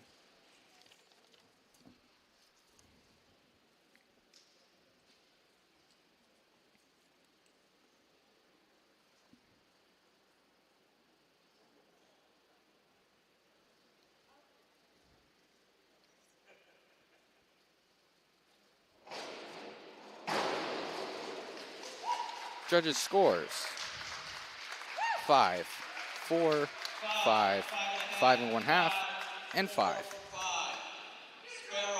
Kai Sparadolosi will be doing a 401B, difficulty 1.5, inward dive from the pike position.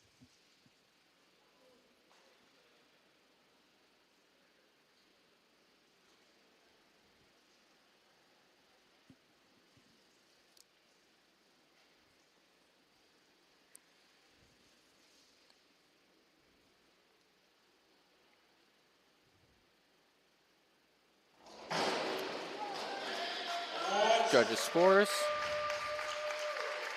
4 1/2, 4 1/2, 5, 3 1/2, and 4.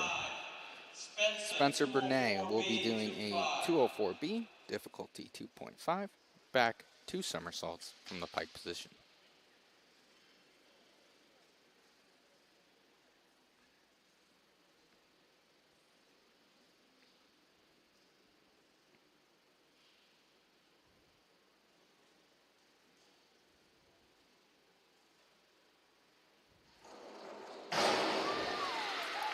Judges' scores: 6, 5 1/2, 5, 7, and 6 1/2. Anthony Rabai will be doing a 401C, difficulty 1.4, inward dive from the tuck position.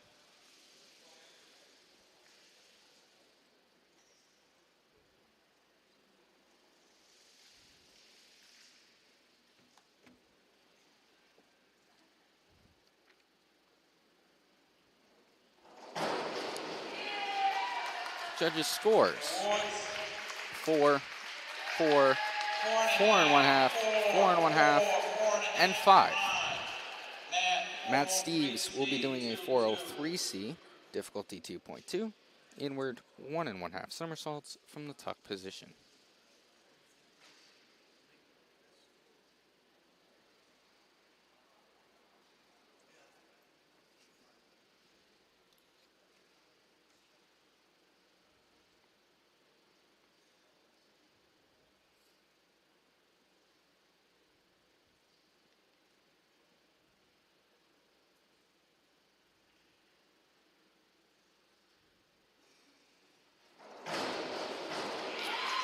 Judges' scores: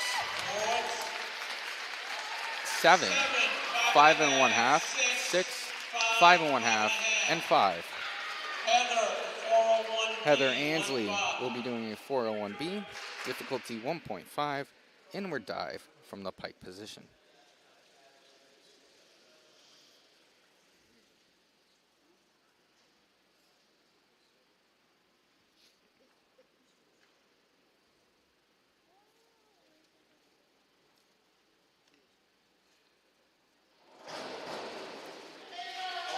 Judges' scores: 5 1/2, 5 1/2, 5 1/2, 6 1/2, and 6. Riley Mahoney will be doing a 202A, difficulty 1.7, back 1 somersault from the straight position.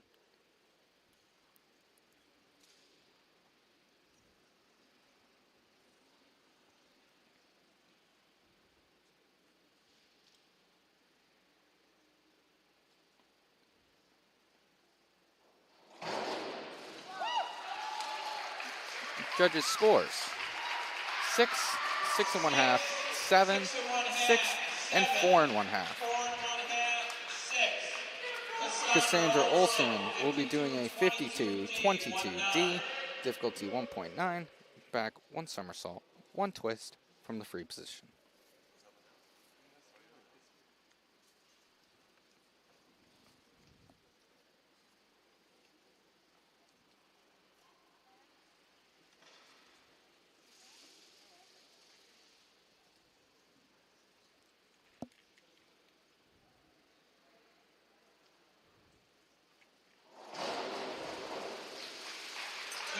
Judges' scores: 3 1/2, 3, 3 1/2, 4 1/2, and 4. Julia Brown will be doing a 301A, difficulty 1.8, reverse dive from the straight position.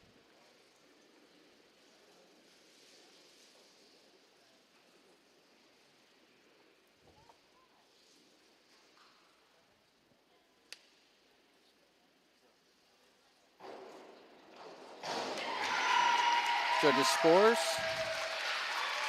4, 3 1/2, 4 1/2, 3 1/2, and 3 1/2. Dylan Feeney will be doing a 403C, difficulty 2.2, inward 1 1/2 somersaults from the tuck position.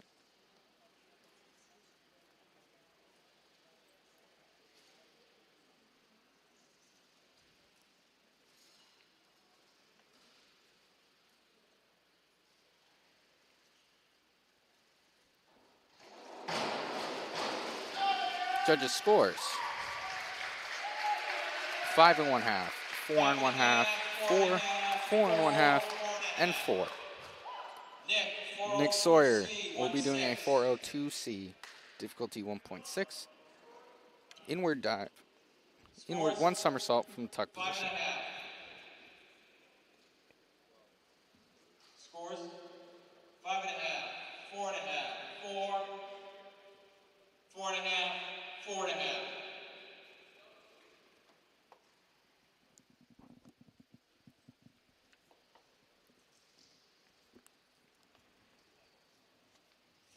C 1-6.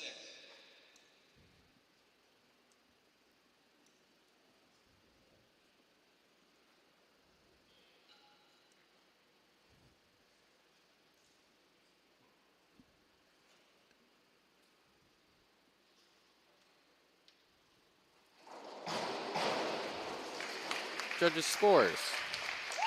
5, 5 1/2, 5, 4 1/2, and 5. Aiden Grady will be doing a 51-32D, difficulty 2.2, forward 1 1/2 somersaults, 1 twist from the free position.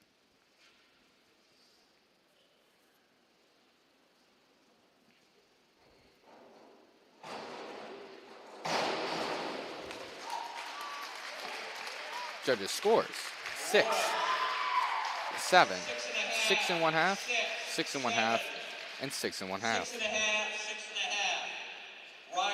Riley Latala will be doing a 302C, 1.6 difficulty, reverse 1 somersault from the tuck position.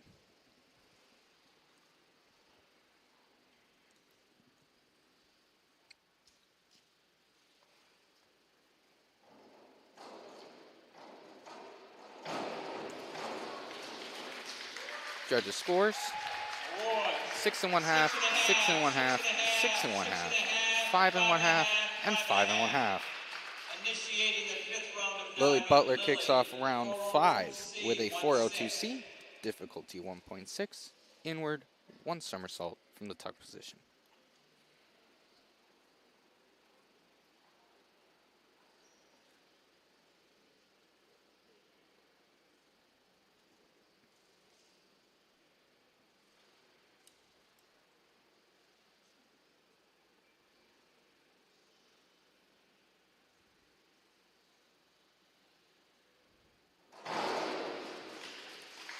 Judges' scores.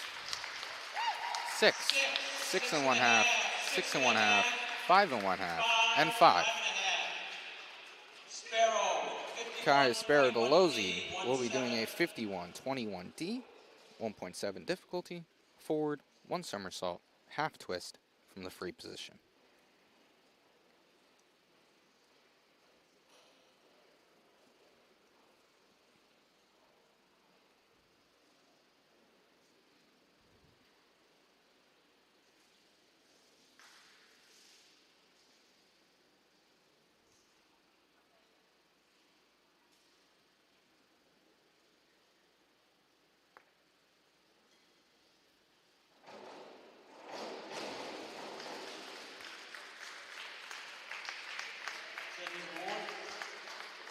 A no dive has been ruled. Spencer Bernay will be doing a 403C, difficulty 2.2, inward 1 1/2 somersaults from the tuck position.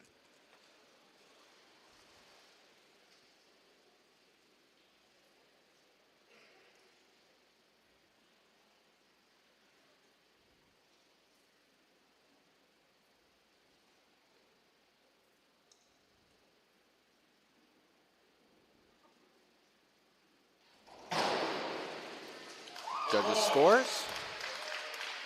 5 1/2, 5 1/2, 5, 5, and 5 1/2. Anthony Rabbi will be doing a 52-11A, 1.8 difficulty, back dive, half twist from the straight position.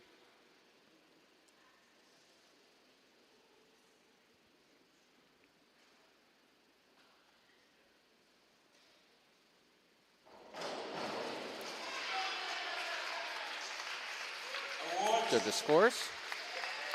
3 and 1/2, 1 and 1/2, 4, 4 and 1/2, and 2 and 1/2. Matt Steves will be doing a 52-23D, difficulty 2.3, back 1 somersault, 1 and 1/2 twists from the free position.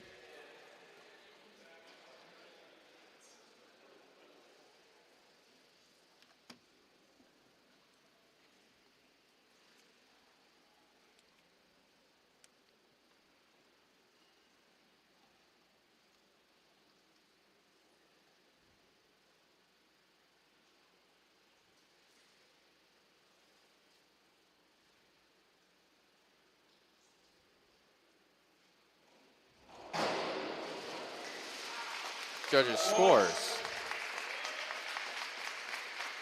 4, 4, 4 and 1/2, 4 and 1/2, and 4 and 1/2. Heather Ansley will be doing a 52-22D, difficulty 1.9, back 1 somersault, 1 twist from the free position.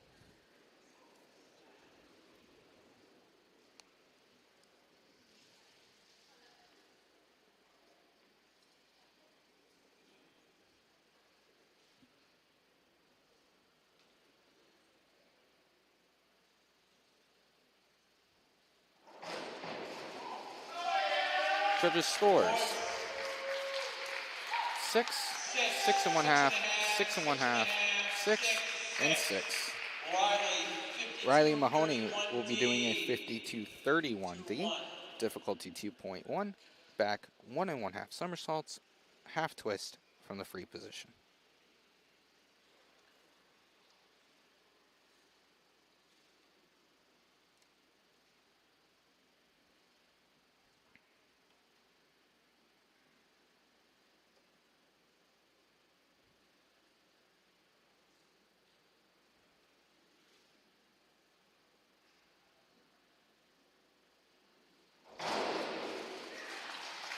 Judges' scores: 5 and 1/2, 6, 5, 4 and 1/2, and 5. Cassandra Olson will be doing a 104C. We'll be doing a 2.2 difficulty, forward 2 somersaults from the tuck position.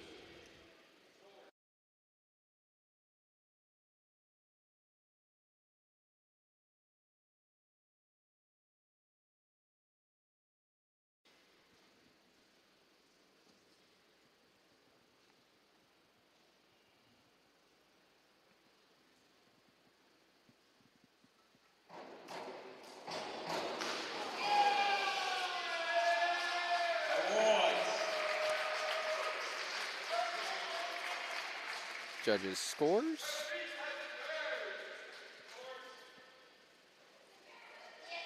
1 and 1/2, 2 and 1/2, 2, 2 and 1/2, and 2. Julia Brown will be doing a 201A, 1.7 difficulty, back dive from the straight position.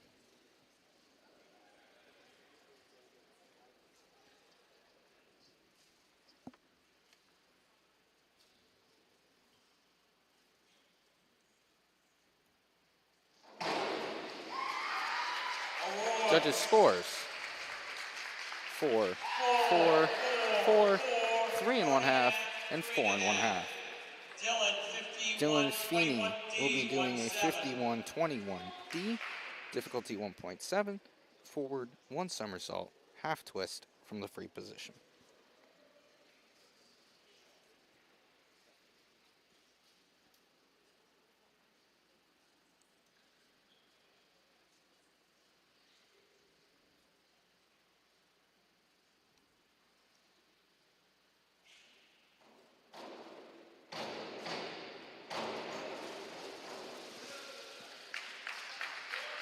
Judges' scores: 3, 3 and 1/2, 3, 3 and 1/2, and 3 and 1/2. Nick Sawyer will be doing a 202A, difficulty 1.7, back 1 somersault from the straight position.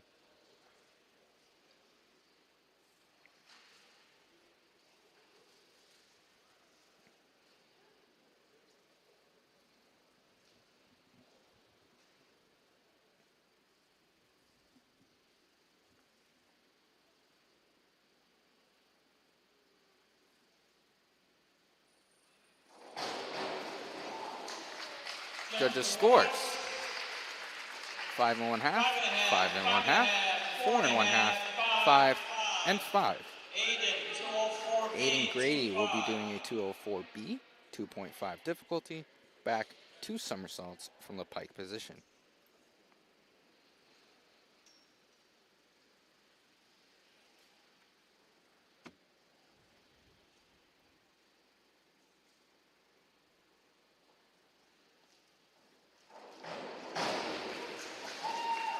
Judges' scores.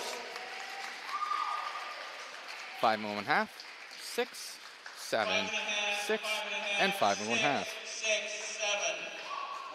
Riley Latalo will be doing a 304C, difficulty 2.3, reverse 2 somersaults from the tuck position.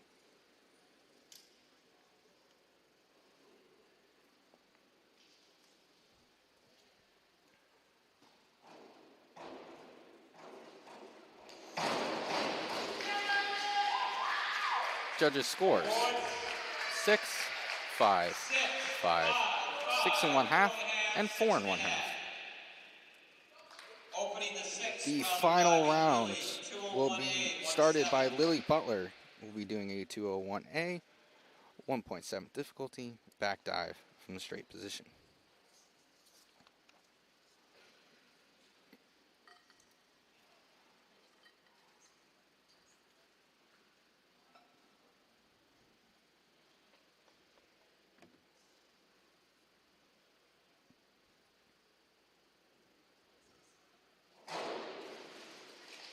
Judges' scores.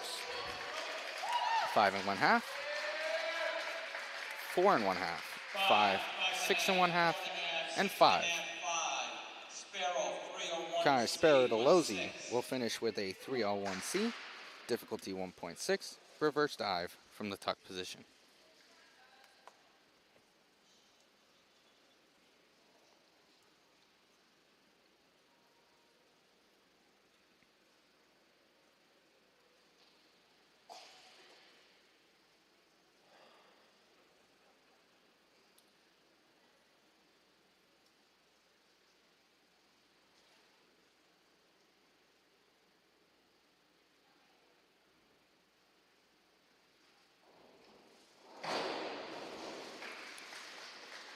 And a no dive has been ruled.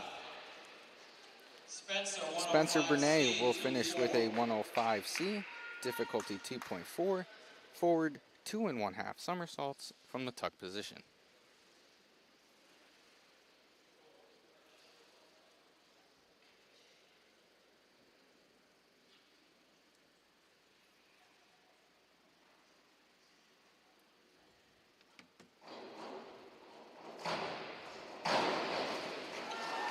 Judges' scores. 5 1/2, 5 1/2, 5 1/2, 5 and 6. Anthony Rabai will be doing a 202C, difficulty 1.5, back 1 somersault from the tuck position.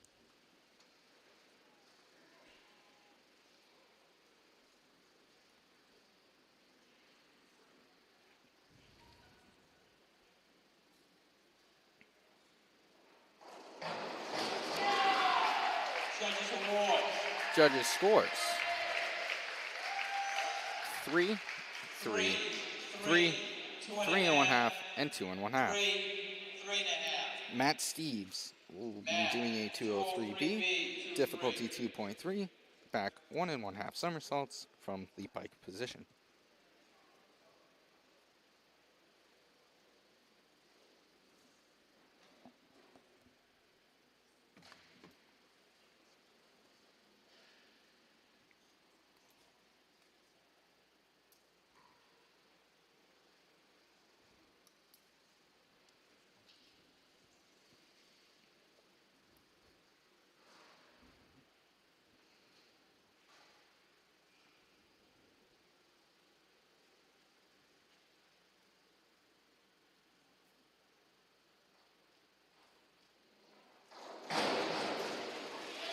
Judges' scores. 5 1/2, 4 1/2, 5, 5, and 4 1/2.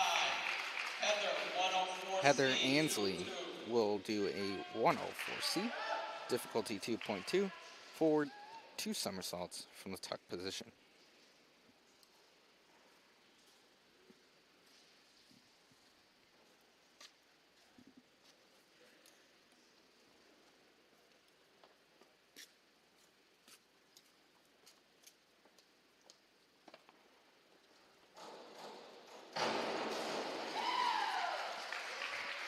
And judges' scores: 5, 5, 4, 5, and 5. Riley Mahoney will finish with a 402C, difficulty 1.6, inward 1 somersault from the tuck position.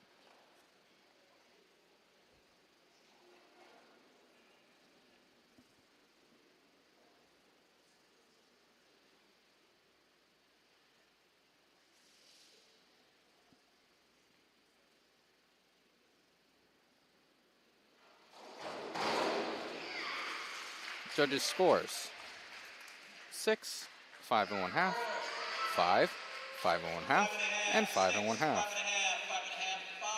Cassandra Olson will finish with a 302C, difficulty 1.6, reverse 1 somersault from the tuck position.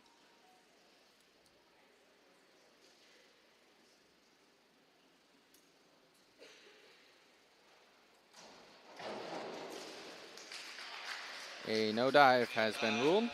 Julia Brown will finish with a 401C, difficulty 1.4, inward dive from the tuck position.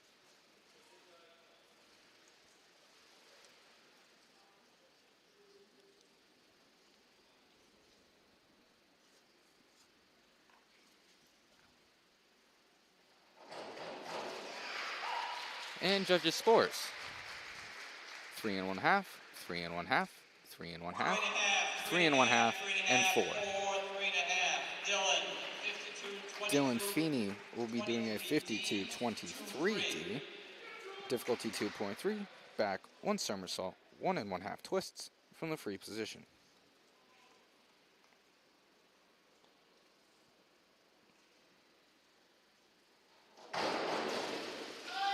And judges' scores: 5, 4, 4 1/2, 5, and 4 1/2. Nick Sawyer will finish with a 52-21D, difficulty 1.7, back 1 somersault, half twist from the free position.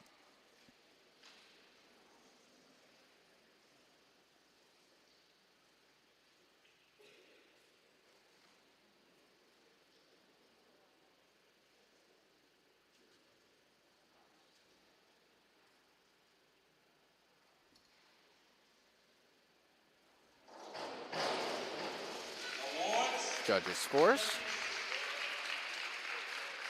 3, 3 1/2, 3, 4 1/2, and 3 1/2.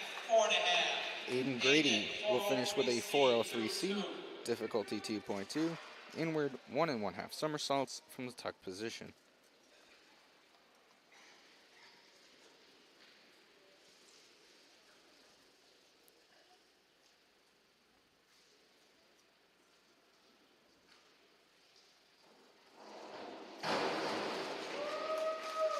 Judges' scores: 6, 6, 6, 6, and 7.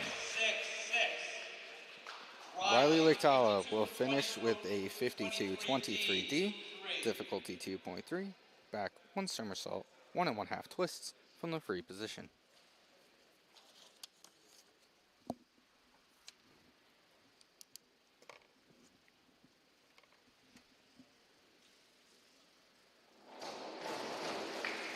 Judges' scores: 4, 4 1/2, 3, 4 1/2, and 4 1/2. And that will conclude our diving segment. We will step aside, and when we come back, we will have some more swimming on the Husson Eagles Sports Network.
Back here out of the break at the Weber Pools, Ethan Moss alongside Jacob Wallette as we get set to bring you the second half of today's meet between the Husson University Eagles and the Cadets of Norwich University.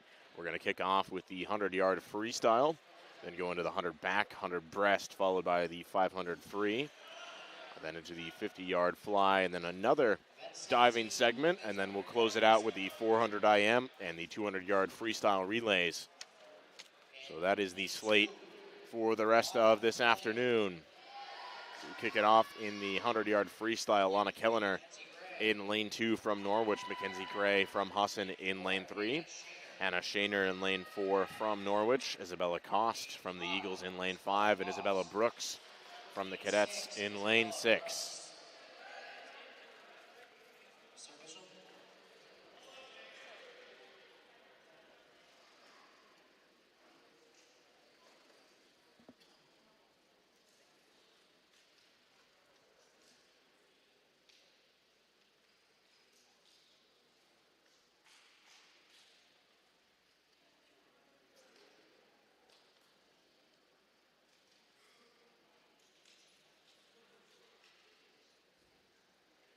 Short delay as we're getting the timing set back up.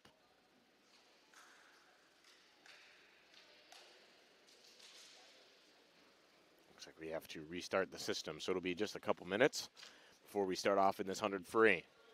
That diving segment, always a treat to watch, really. Yeah, absolutely. Especially when you get into the 4-number category dives and they just start spinning and twisting and body parts are moving that I didn't know could move. And it's like, and they land pretty much flawlessly in the water. It's always great. It's always a great treat. So impressive. So impressive to watch. You know, I'd probably hit my head on the diving board or something. Oh, yeah. Flip, bang. Or just land flat on the water, smack your back. Right. I think the one time I tried to dive, I tried to come out of my flip a little too early, and I smashed my face on the water, had a nice bloody nose out of that. Oh. Could never do it. I know I could never.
And we are back.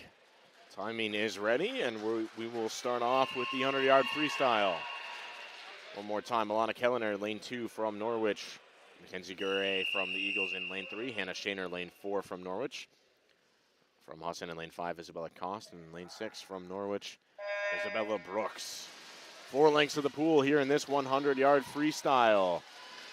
Up first in lane 4 is Hannah Shaner, followed by her teammate in Kellner in lane 2. Right behind her, Gray in lane 3 from the Eagles. Right now, it's Shaner out in front of Kellner. Right up close with each other. Gray hanging back about a body length off the leader in Shaner. Shaner to the wall first, 28.98. Right behind her, Kellner 30.74 and 32.69 for Gray. There's your top 3 at the halfway point. Up to the wall first on the far side is Shaner, about a body length and a half in front of Kellner. Gray, about a body length and a half behind Kellner. Hanging tough with her is Cost in lane 5 as the Eagles trying to fight off a charging Brooks, but to the wall first it'll be Shaner, followed by her teammate in Kellner. Final time for Shaner is 59.85. 109.89, just under that 1 minute mark, 102.45 for Kellner. Then the late push goes cost, 108.51 in lane 5. That runs out your top 3. And 4th, Isabella Brooks, 109.19. And 5th is Mackenzie Gray, 109.50.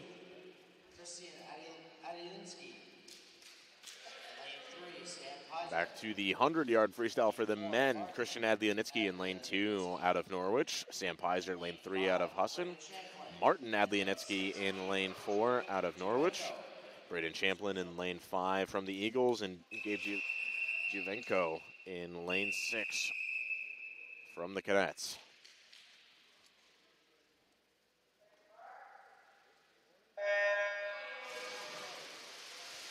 Away they go, 4 lengths of the pool upcoming. Up first in lane 4 is Martin Adlianitsky, followed by Champlin in lane 5. Champlin just in front of Juvenko, as Champlin and Pizer, the 2 teammates from the Eagles, are right with each other. Leader right now is Martin Adlianitsky into the wall first, 23.92. His brother at 24.92. Up there, lane 2, it's Christian Adlianitsky right now in second, hanging tough with Champlin in lane 5. To the wall just in front of Champlin, now into second goes Christian Adlianitsky. Martin Adlianitsky trying to hold off his brother,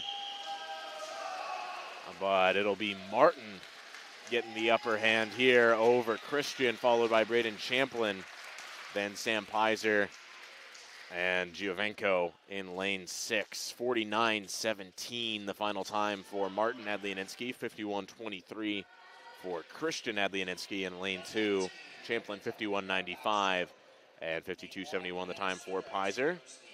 Juvenko 52.95. Now to the 100 backstroke. For the women, it'll be Hannah Suter in lane 1 from Husson. In lane 2, Angelina Kellner from Norwich. Erin Madden in lane 3 from Husson. From Norwich in lane 4, Kylie Ferris and Grace Rochello in lane 5 from the Eagles. Deanna Perot in lane 6 from the Cadets.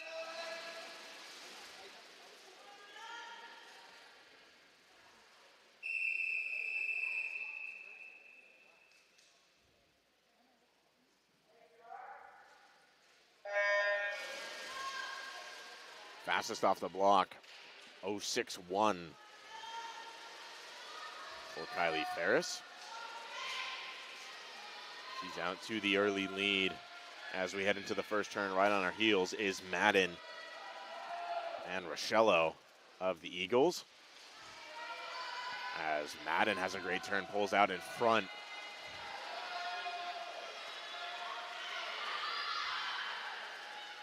At the halfway point, Madden to the wall first, followed by Ferris and Rochello, then Kellner, Perro, and Suter. Now a great turn for Ferris. She brings it back to Madden. Now dead even as they head into the final turn on the far side. Madden goes in just in front, followed by Ferris. Rochello right there with him as well. Kellner also hanging tough in lane 2. Coming down to the finish, Madden has about a half a body length into the final 5. It'll be Erin Madden taking the title here in the 100-yard backstroke with a final time of 108.49. Right behind her is Ferris, 109.10. And third, it'll be Rochello with a 111.81. 112.87 is the time for Kellner. 115.33 for Suter, and Perro will round out the field, 115.50.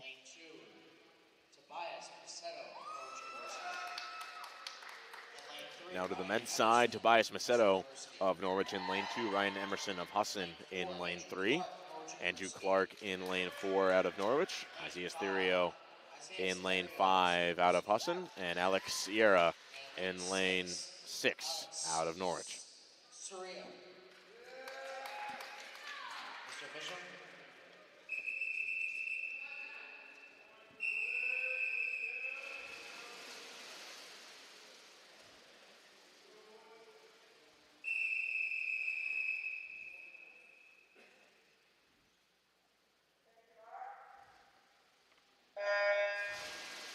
Fastest off the blocks, .58 for Macedo in lane 2. But Emerson will come up first in lane 3. It'll be Emerson to the wall first on the far side, followed by Macedo. Right behind him is Clark and Therio as they turn dead even on the far wall. Emerson still with the lead here as we head into the halfway point. 27.95 his opening split, and now about a body length. Comes off the long turn on the near wall. Right behind him, knotted it in a group of 3 is Macedo, Clark, and Therio. Sierra hanging tough right at the heels of Therio. Therio gets to the wall first out of those 3. Emerson still way out in front, as right now it's Emerson, Therio, Macedo, followed by Clark and Sierra. But here comes Emerson, who will cruise to a finish here in the 100-yard backstroke, followed by Therio getting it done just out in front of Macedo. Final time of 57.71 for Emerson. Therio 1 flat 79. 101.25 for Macedo. 101.78 for Clark, and Sierra rounds out the field 106.09. Group of fast times there in that 100 backstroke as we turn it over to the 100 breaststroke now. Kayla Wazak in lane 2 out of Norwich. Mia Winslow in lane 3 out of Husson. Abby Houghton in lane 4 for Norwich. And Jess Merrill for the Cadets in lane 6. Lane 4, Abby Houghton. And in lane 6, Jess Merrill. Mr. Official.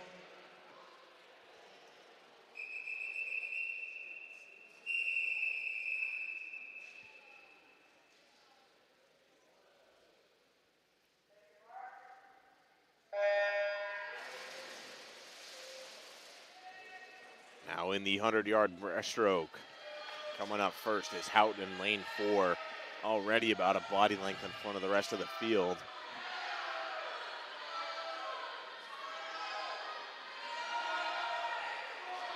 Quick turn on the far side has Winslow in second over Wazak. And Merrill rounds out the field. Good battle up there in lanes 2 and 3 between Winslow and Wazak.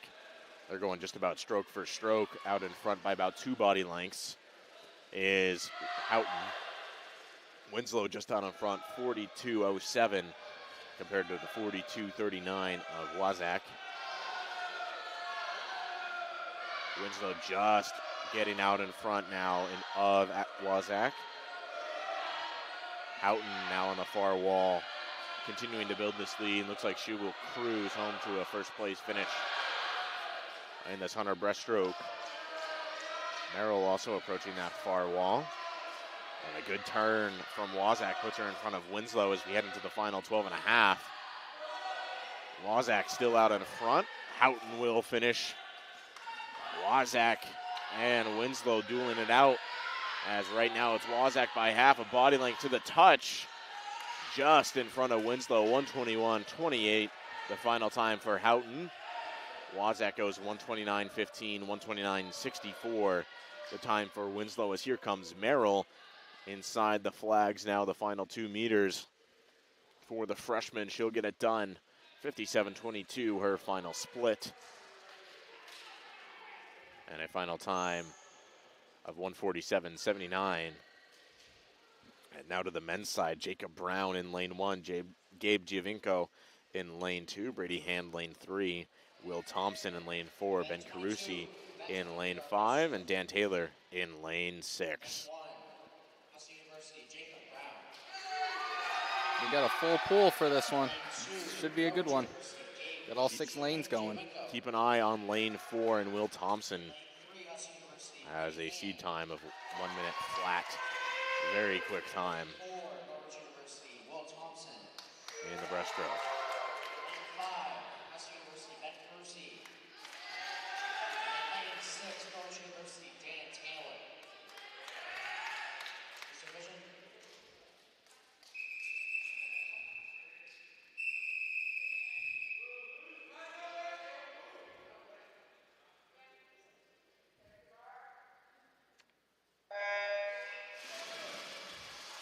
Again, it's Brown, Juvenco, Hand, Thompson, Carusi, and Taylor in this 100-yard breaststroke. We're going to expect a quick time out of Thompson.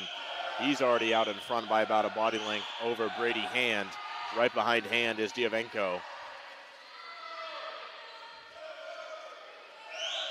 A great turn from Hand, reels back in Thompson a little bit. Giovenco still right there with him as Thompson heads into the turn on the near side. 29-32 his opening split. 31-09 for Hand and 32-14 for Giovenco. Carusi comes in 35-18. Brown 37-78. Taylor still out in front of Carusi. 34-03 his split as it's Thompson to the wall first on the far side, about 2 body lengths in front of Hand. Hand has a great turn, he can reel him in, but not a whole lot of yardage as Hand is working on a lead over Giovenco. But here comes Thompson to the finish. Final time, 33-83 his final split. Good enough for a 1:03.15. Hand gets second, 1:06.52. And in third goes Giovenco, 1:10.90. Taylor in fourth, 1:13.37. Carusi in fifth, 1:14.43. And Jacob Brown, 1:20.23, will round out the field in the 100 breaststroke as we get set for the 500-yard freestyle. This one, again, all about that pace, trying to find it a little bit more higher tempo for a shorter distance compared to that 1,000 we saw earlier. But still all about finding that groove as early as possible into that race. It'll be Kat Christensen in lane 1 out of Husson, Angelina Kellner in lane 2 out of Norwich, Kayla Payson from the Eagles in lane 3, Anna Gosselin in lane 4 from the Cadets, Maggie Poulin in lane 5, and Cassidy Chaddock in lane 6, and 5 and 6. So this one, 20 lengths of the pool compared to the 1,000's 40.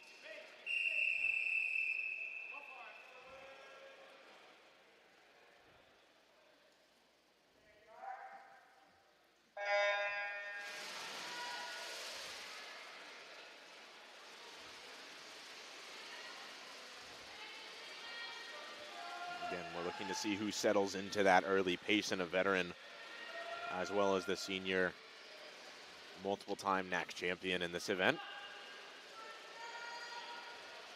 Be right even with Gosselin, who won the 1,000-yard freestyle earlier.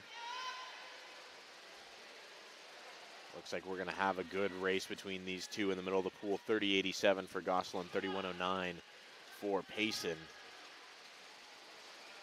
So again, find that pace. That's what it's about, is right now Poulin and Kellner are pacing off of each other in lanes 2 and 4, or 2 and 5 rather. And Christensen and Chaddock just about even with each other as well, lanes 1 and 6.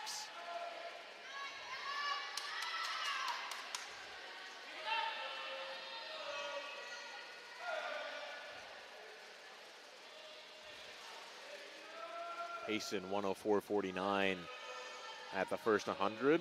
Gosselin 1:04.62. So they're right with each other. I think this one's going to be down to the finish between these two. They look to have found their pace at this point, and I think they'll go back and forth as this race wears on.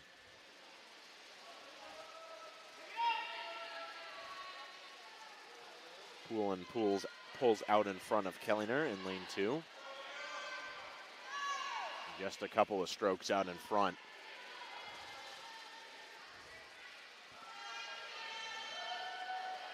$139.40 and $139.80 the splits for Payson and Gosselin. So within a half a second of each other at this point. Approaching the 200 mark. Payson pulled just out in front of Gosselin right now, about a half a body length. Still has a good kick going. Now at the 200 mark, 2:14.73, 2:16.35 for Gosselin. Poulin right now sitting in third, working with Kellner as they hit the 200 mark. 2:32.55 for Poulin and 2:35.33 for Kelliner. Payson now a body length lead over Gosselin. Might have that extra yardage from earlier starting to catch up to her a bit. She faded quickly off of Payson's pace. 2:54.13, the 200 split for Christensen in lane 1. And Merrill with the 3:02.48.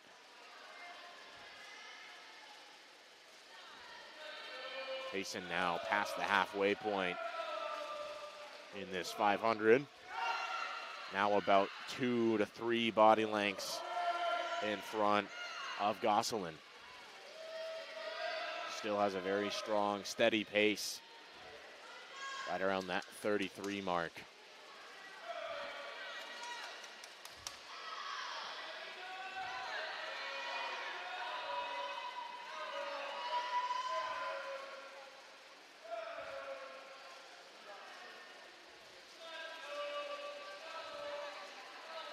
Payson now approaching Kelliner. Maybe a lap ahead of her now.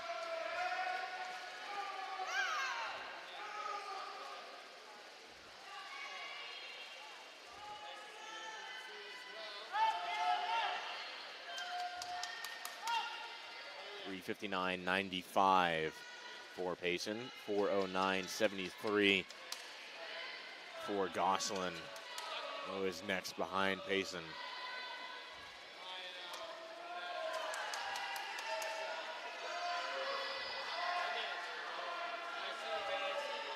Payson really settled in and took command of this race early. Gosselin had the touch to Payson only on that first 50. Other than that, it's been Payson's race. Strong and steady out in front as she heads into her final 75 yards. Turning on the far side, lap 17 of 20.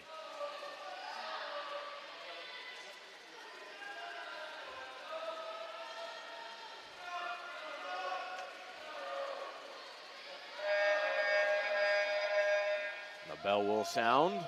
Payson into her last 55, 10, 18 to the feet. She'll kick it up a gear. Here comes Gosselin heading into her final 50. To the feet, it'll be 5:25.36.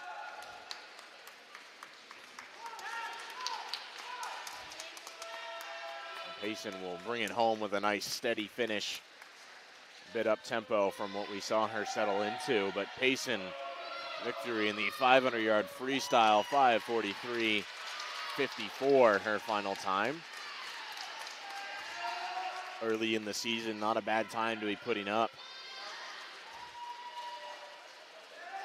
Still trying to work up that conditioning. It's one of the harder races to condition to. 6 flat, 64 the time for Gosselin. Still sitting in third is Poulin, just in front of Kelliner.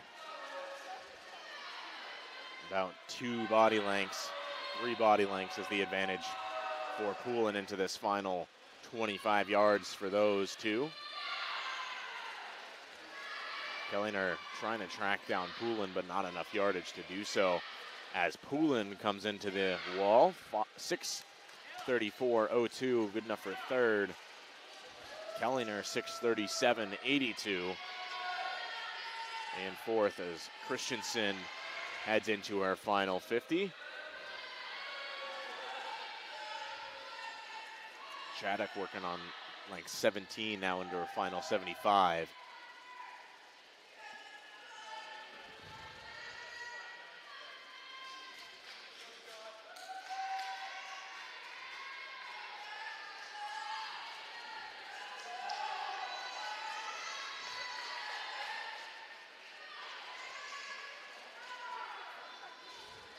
Christensen now inside the final 10. They're going to push for that finish, trying to get under that 7:30 mark. She will. 7:24.85, the final time for Christensen in lane 1. Chaddock now into her final 36.5 yards. Works her way down to the turn on the far end.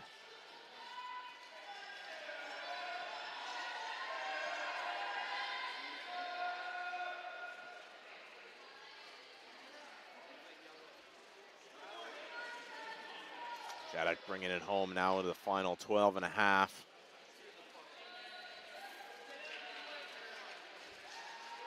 Finish strong just past this 8-minute mark here in this 500. Cassidy Shattuck, 8:09 flat. Her final time. As we now get set for the men's side. Gregory DeMeyer in lane 2. Alex Walsh in lane 3. Christian Adlianitsky in lane 4. Hunter Jackson, lane 5, and Braden Scott in lane 6. Gregory DeMeyer. Lane 3, Alex Walsh, Husson University. Lane 4, Christian Adlianitsky, Norwich University. Lane 5, Hunter Jackson, Husson University. Lane 6, Braden Scott, Norwich University.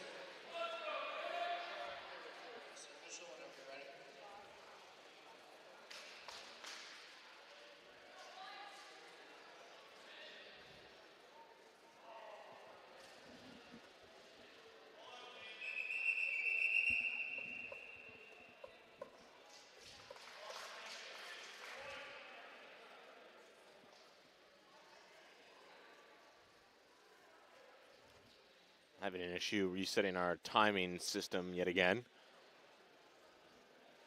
So as we fix that, been a great meet so far, and again going to just about how we expected. Norwich taking a lot of the top spots, Eagles right there with them, and a lot of good races towards the middle and towards the heart of these events, and a lot of fun. Again, a good first dual meet back at home for the Eagles. Went on the road down to Eastern Connecticut, took the win there.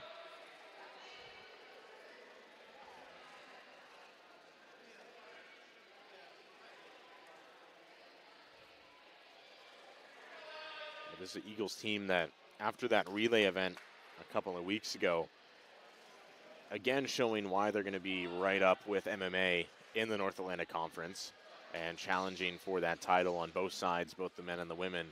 Going to be right there with MMA come February, which I believe those championships will be hosted at Maine Maritime.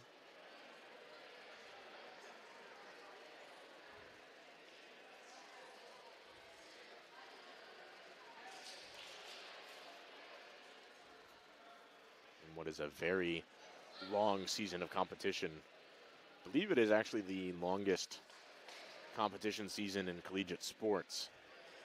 Is swimming, some competition starting in mid-September, and it'll go all the way through NCAA championships in March. And at the D1 level, that goes through into early April. So a very long season for swimming. So now we're good for the 500-yard freestyle. Again, it's Gregory DeMeyer in lane 2, Alex Walsh lane 3, Christian Adlianitsky lane 4, Hunter Jackson lane 5, and Braden Scott in lane 6. Right now the leader is Alex Walsh. But again, leads can evaporate, change so quickly in this event. 28:09 to the feet for Walsh, followed by Adlianitsky, 28:40, and 29:08 for Jackson. DeMeyer with a 30:22.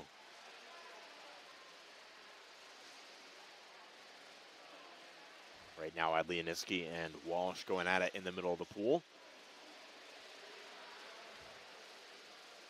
Walsh definitely has the size advantage, the length advantage over Adlianitsky. See if he can try and use that to really level out his stroke and again stretch that out. That's what you need to do. Take advantage of that as well. Adlianitsky cruising through the water right now. Just shot past Walsh. Now about a body length in front. Got to work those walls too. Trying to get a good couple of kicks off of each wall and use that momentum to propel yourself forward into the rest of the race. The rest of that length. Walls are always so important. It's the fastest part of swimming is actually the underwater. Yeah, exactly. We saw that with Kayla Pace in the last race. She had very great turns off the wall, and it showed as she blew away the competition throughout that race. Adlianitsky now working about a body length and a half in front of Walsh. Then Hunter Jackson in third. And DeMeyer and Scott going at it as teammates in lanes 2 and 6. 159.80 at the 200 mark. So still just under 30 seconds per 50 is Adlianitsky. Walsh with a 2:01 is right there with them.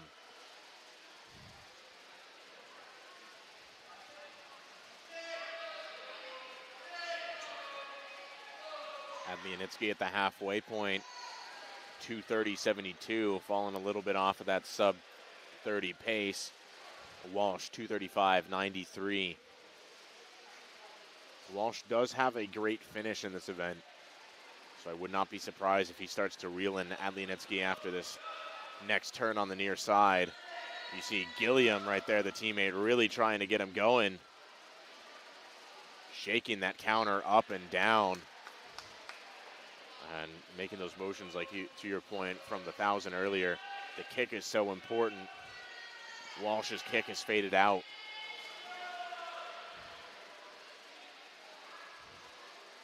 Now Jackson in third place at the moment, 3:15.15 at the 3-minute mark. And edging out in front is Scott over DeMeyer. Scott to the feet, 3:25.13. DeMeyer, 3:27.34. Here comes Adlianitsky, 3:32.95. Walsh now, 3:40.09. Has about 8 seconds to try to make up in this final 150. Jackson still cruising out in front of the two, and DeMeyer and Scott fighting for fourth at the moment. Jackson is cruising right now in third. Adlianitsky about 3 body lengths in front of Walsh.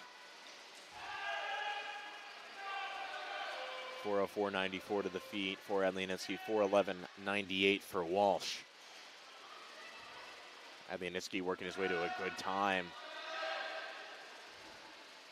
into his final 75. Walsh behind him now into his final 75.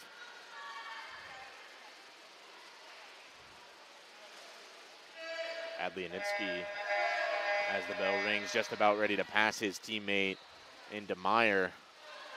Scott still out in front of DeMeyer as this race shapes up. Walsh getting those feet going up tempo is going to try to track down Adlianitsky, but not a whole lot of room to do that. He is closing that lead, but with only 25 yards left, Adlianitsky, a commanding lead, is going to cruise home to a finish in this one. Again, trying to track him down, but to no avail. 5:08.51 the final time for Adlianitsky. Walsh just behind him. 5:12.66 for Walsh. Here comes Hunter Jackson into the final 5 to close it out. Good enough for a third place finish for the junior. DeMeyer up at the top of your screen in lane 2, closing it out. And fourth. And Braden Scott just behind him. 5:33.25 the final time for Jackson, 5:37.15 for Scott, and 5:43.82 for DeMeyer.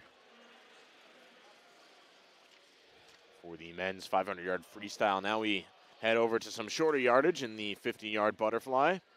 Isabella Cost will lead it off for the Eagles up there in lane 1. Maria Pekarzak in lane 2 for Norwich. For the Eagles, lane 3, Rachel Hand. Jenna Shikita in lane 4 for Norwich. Hannah Suter to lane 5 for the Eagles. And Abby Houghton will round it out in lane 6 for the Cadets. We're going to have a delay because I have to get a different Ethernet cord.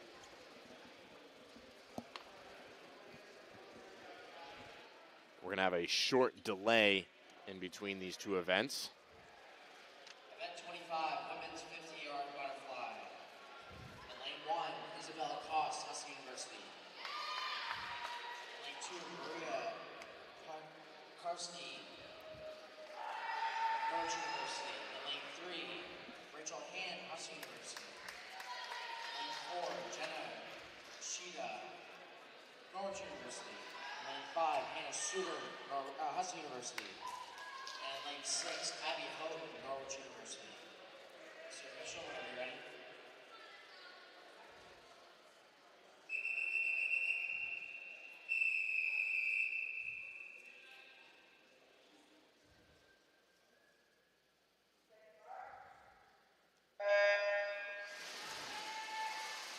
The 50-yard butterfly.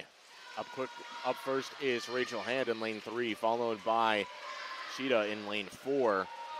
To the wall first. Sheeta with a quick stroke gets there just in front of Hand. Hand with a long turn. Now Pekarzak right with her into this final 12.5. It's Hand trying to stroke in front of Sheeta. Sheeta loses the lead, and here comes Hand to the finish. It'll be Hand 29-41, Sheeta 30-15. And third goes to Pekarzak, 30-48. Fourth to Sudu, 32-98. Fifth to Houghton with a 33-96. And a 35-54 for Cost of the Eagles up there in lane 1.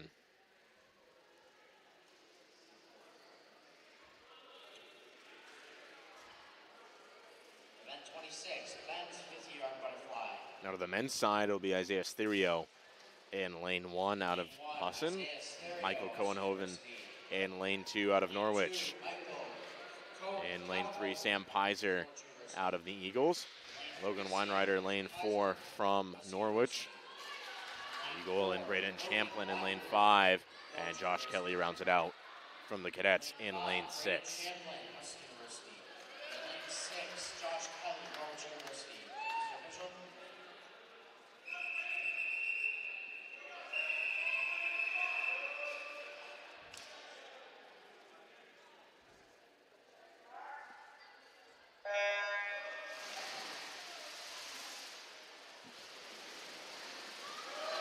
They go in the 50-yard butterfly right now. It's Pizer, followed by Weinreiter. Right with him is Cohenhoven. Cohenhoven to the wall first, followed by Pizer. Pizer with a long turn gets out in front of Cohenhoven. Here comes these final fours. They go 4 abreast. And Champlin with a late push right with Pizer to the finish. It'll be Champlin, then Pizer, 25-64 for Champlin.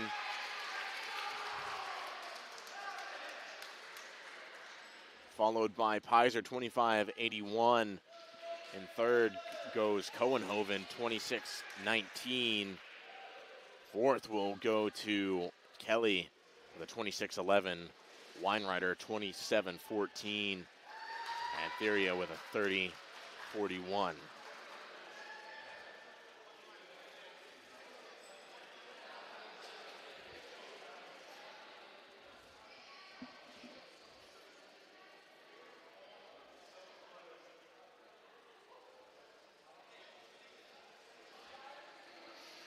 Now we will step aside for the second diving break. And when we come back, it'll be a round of 5 in the 1-meter diving.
And welcome back to the Weber Pool, where we will have our second installment of diving.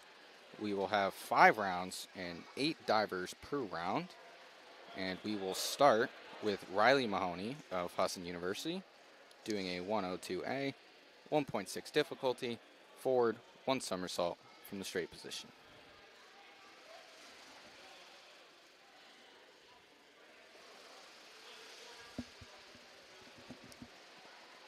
As we wait for our final swimmer to clear the pool.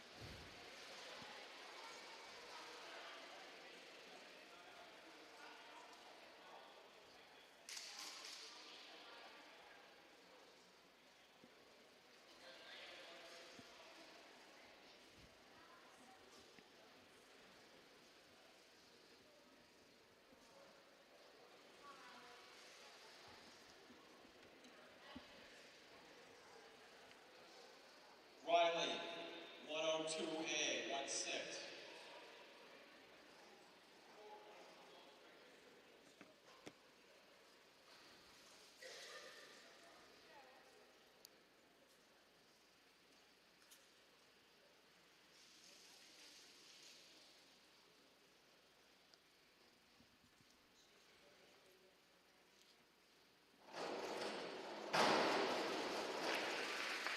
And our first scores of this installment, 6, 7, 7, 6, and 5 1/2. Cassandra Olson of Norwich University will start with a 102C, difficulty 1.4, forward 1 somersault from the tuck position.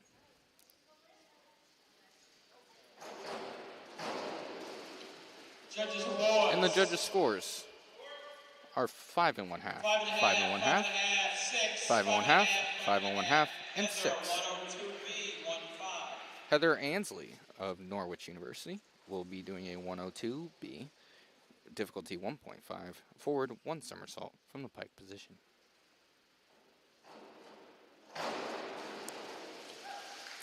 And the judges' scores: 6 1/2, 5, 5 1/2, 6, and 5 1/2.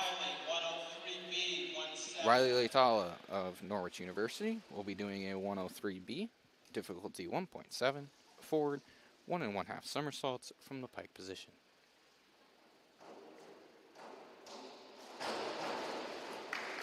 And our judges' scores: 4 1/2, 6, 6 1/2, 6, and 7. Aiden Grady of Norwich University will be doing a 101B, difficulty 1.3, forward dive from the pike position.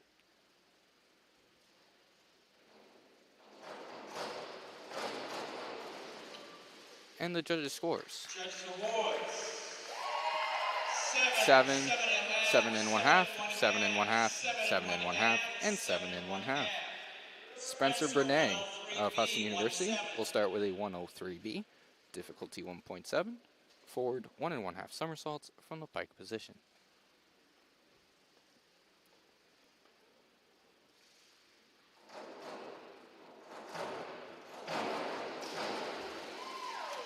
And the judges' scores: 6 1/2, 6 1/2, 7, 7, and 6 1/2. Dylan Feeney will start with a 103B, difficulty 1.7, forward 1 1/2 somersaults from the pike position.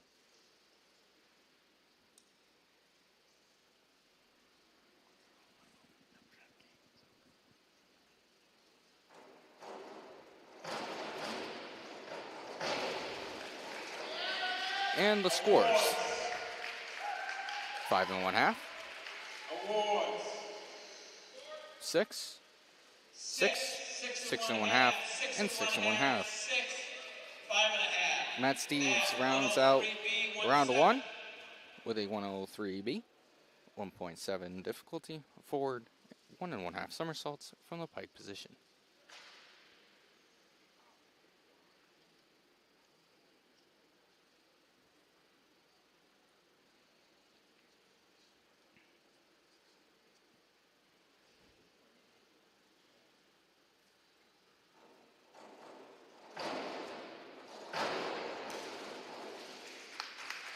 And the scores, 6, 6 1/2, 6, 6, and a 5.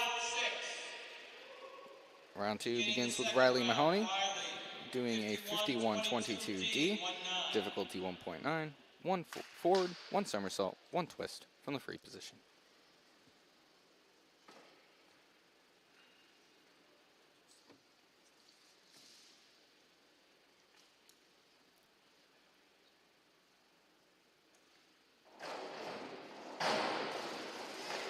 And the judges' scores are 4 1/2, 5, 4 1/2, 5, and 5 1/2. Cassandra Olson will be doing a 201A, difficulty 1.7, back dive from the straight position.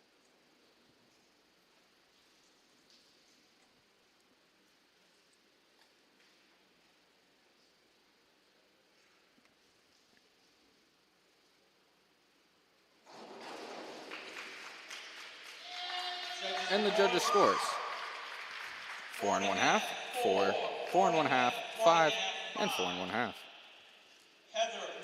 Heather Ansley will also be doing a 201A, which is difficulty 1.7, a back dive from the straight position.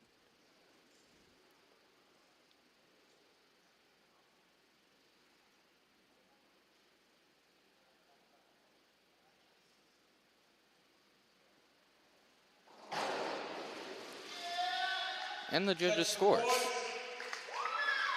5 and 4, 4 1/2. Riley Leitala will be doing a 201B, difficulty 1.6, back dive from the pike position.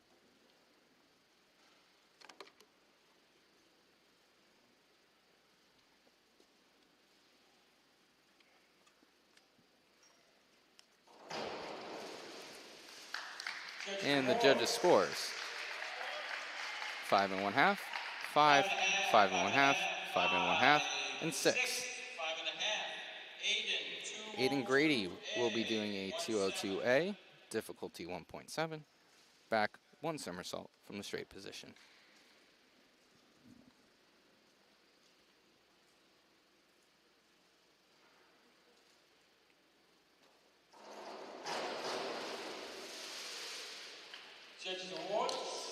And the judges' scores, 4 1/2, 4 1/2, 4 1/2, 5 1/2, and 4.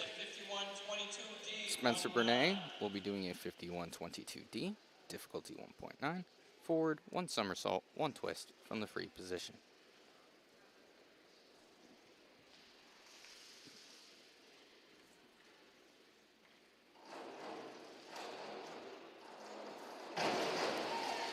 And the judges' scores, 5 1/2, 5 1/2, 5 1/2, 5 1/2, and 5 1/2. Dylan Feeney will be doing a 202C, difficulty 1.5, back 1 somersault from the tuck position.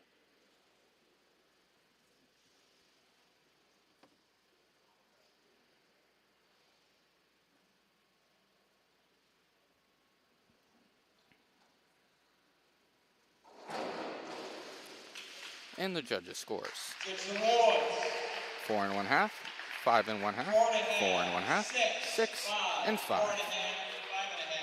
Matt Steves rounds out round 2 with a 301A, difficulty 1.8, reverse dive from the straight position.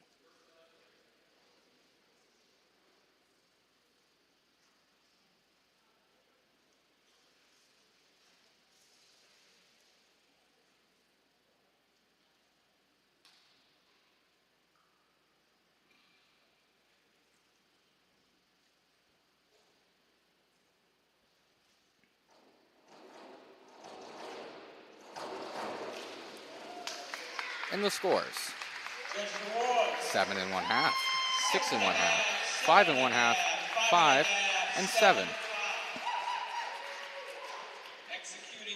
Riley Mahoney will start round 3 with a 301A, difficulty 1.8, reverse dive from the straight position.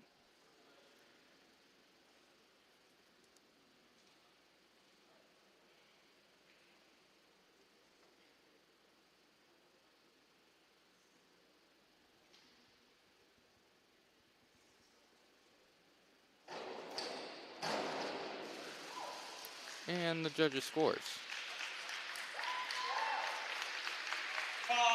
5 1/2, 5 1/2, 5 1/2, 5 1/2, and 6 1/2.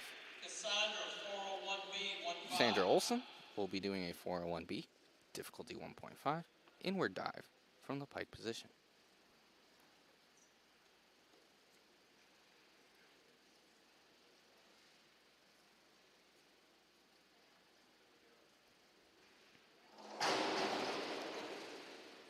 And the judges' scores.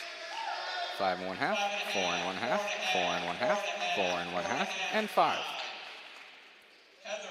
Heather Ansley will be doing a 301C, difficulty 1.6, reverse dive from the tuck position.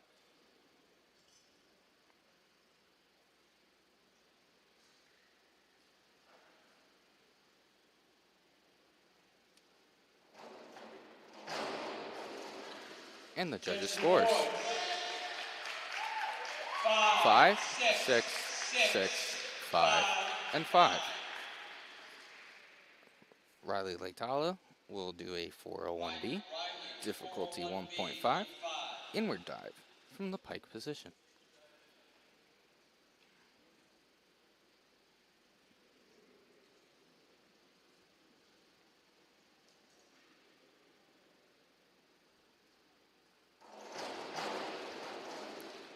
And the judges' scores. 7 1/2, 6 1/2, 7, 6 1/2, and 7. Aiden Grady will be doing a 302C, difficulty 1.6, reverse 1 somersault from the tuck position.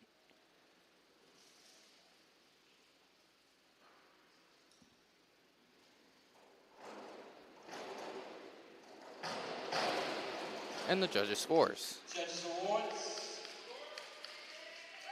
6, 5 1/2, 5 1/2, 5 1/2, and 5. Spencer Brunet will follow up Aiden Grady with a 302C of his own.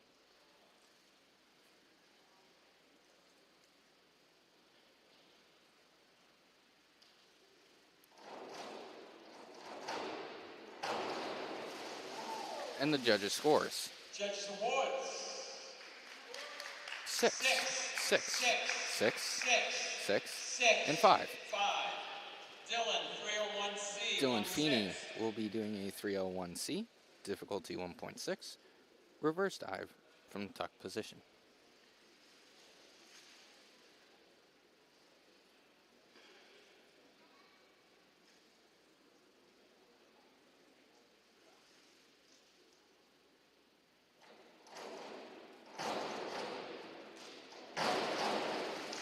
And the judges' scores. 4, 5 1/2, 4 1/2, 4 1/2, and 3. Matt Steves will be doing a 402C, difficulty 1.6, inward 1 somersault from the tuck position.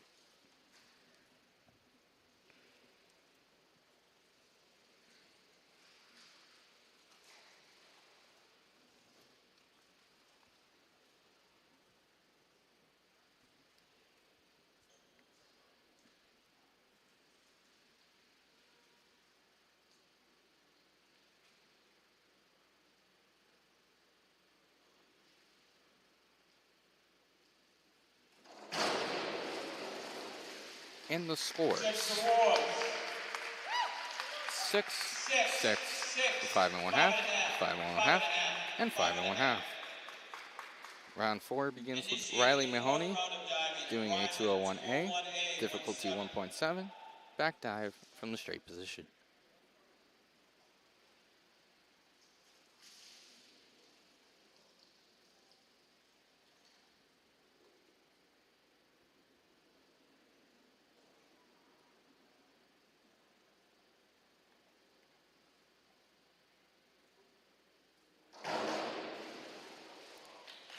And the judges' scores. 7, 6 1/2, 7, 6, and 6 1/2. Sandra Olson will be doing a 52-21D, 1.7 difficulty, back 1 somersault, half twist from the free position.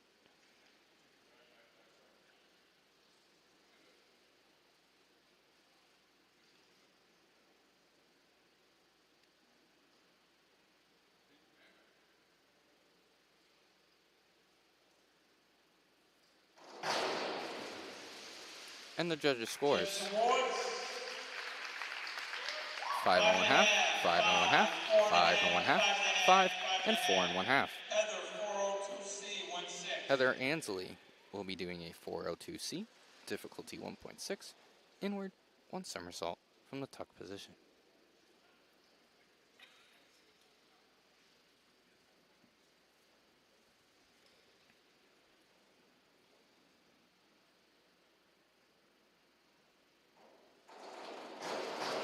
And the judges' scores. Judges awards. 6 and 1/2, 6, 6 and 1/2, 6, and 7. 6.5. Riley Latala will be doing a 301B, difficulty 1.7, reverse dive from the pike position.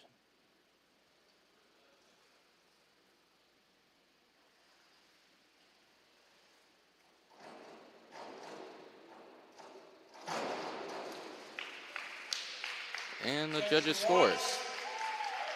7 and 1/2, 7, 7 and 1/2, 7, and 7. Aiden Grady will be doing a 401B, difficulty 1.5, inward dive from the pike position.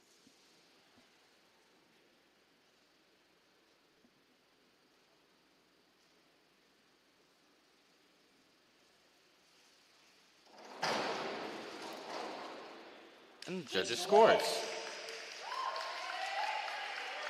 8, 6 and 1/2, 6 and 1/2, 6 and 1/2, and 7. Spencer Bernay will be doing a 203B, difficulty 2.3, back 1 and 1/2 somersaults from the pike position.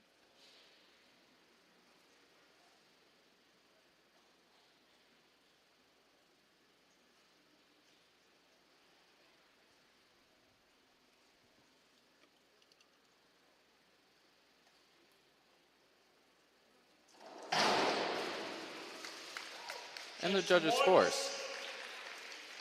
6, 6, 6 and 1/2, 6, and 7.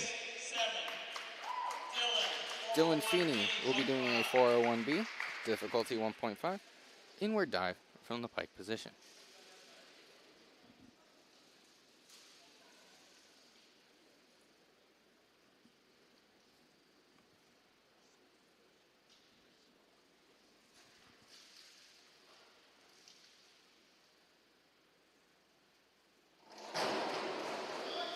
And the judges' scores. 6, 6, 5 and 1/2, 5, and 6 and 1/2. Matt Steves rounds out round 4 with a 201B, difficulty 1.6, back dive from the pike position.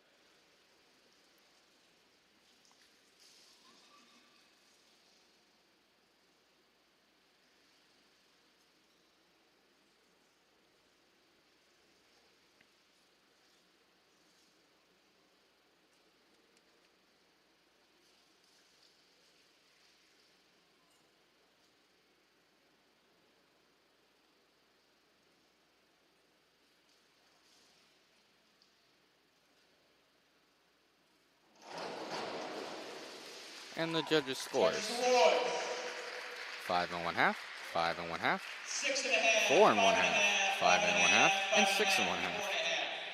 Our final round will start with Riley Mahoney doing a 401B, difficulty 1.5, inward dive from the pike position.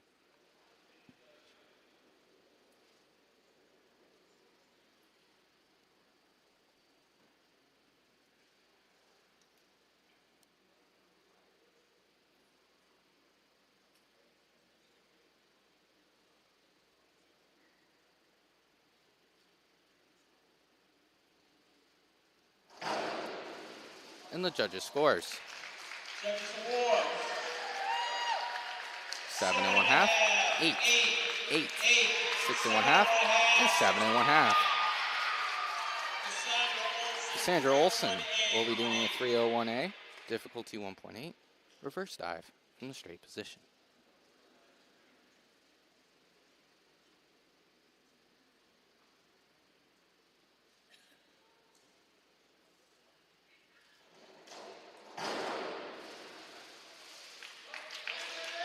And we have a no dive. Heather Ansley will be doing a 51-22D, difficulty 1.9, forward, 1 somersault, 1 twist from the free position.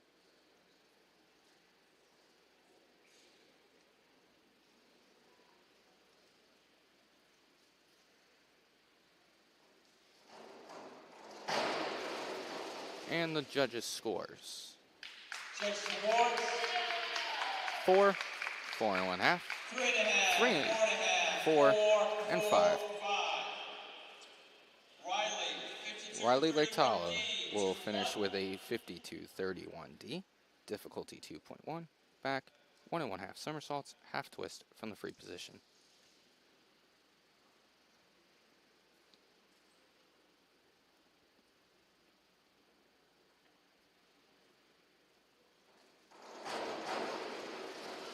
And the judges' scores. 7, 7 1/2, 6 1/2, 6 1/2, and 6 1/2. Aiden Grady will finish with a 51-22D, difficulty 1.9, forward, 1 somersault, 1 twist from the free position.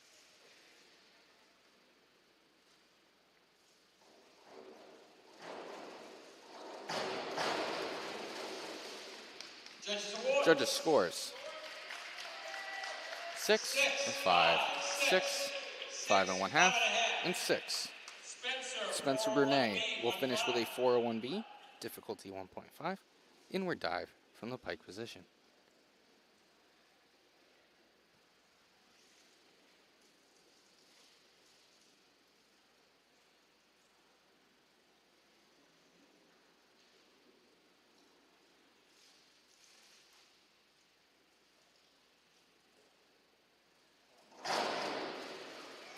And the judges' scores. 7, 7, 7, 7, and 7. Dylan Feeney will finish with a 52-22D, difficulty 1.9, back, 1 somersault, 1 twist from the free position.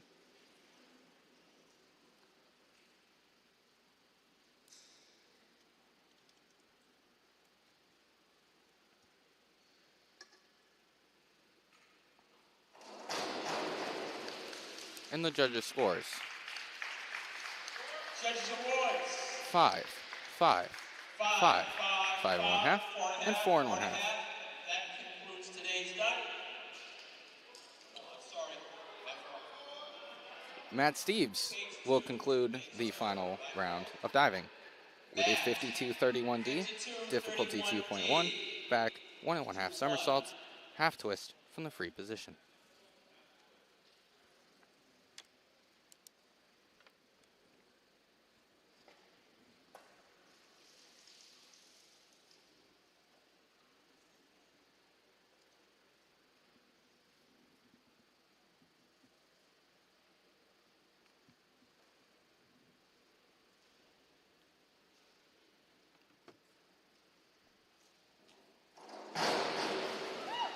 And the judges' scores.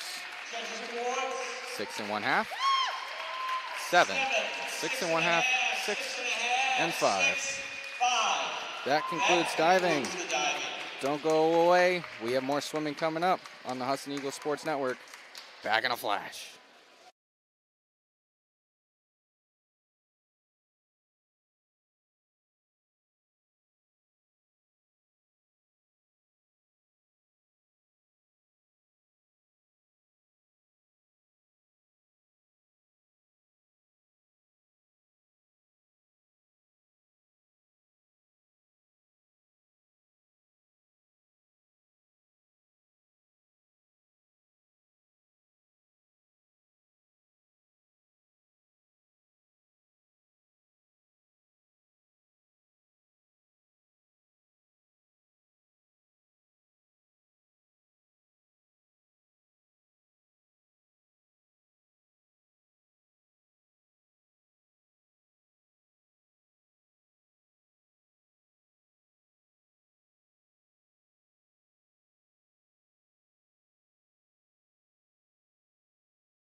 Welcome back out of the break here for this final segment of swimming. We're going to have the 400-yard IM followed by the 200-yard freestyle relay to close out today's competition. A quick note, in that round of diving, Spencer Burnett finishing with a 168.2, which is good for a pool and school record for the graduate student diver out of Husson University. So congratulations to Spencer on the new record.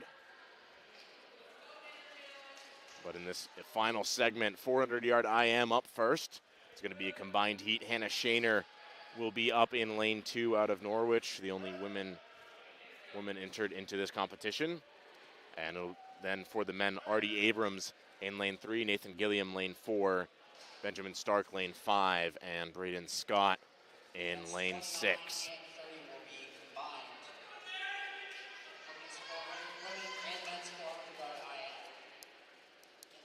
And in this individual medley, it'll go butterfly, backstroke, breaststroke, and freestyle 100 yards of each. This event is the all-around showcase. It's going to be every stroke and all about pacing, good distance, good show of just about everything as a swimmer. You can really show off, really. And then you got some sprints in there towards the end if you want to close out quickly in the freestyle and open up a little lightly in the butterfly and backstroke, and then close quickly.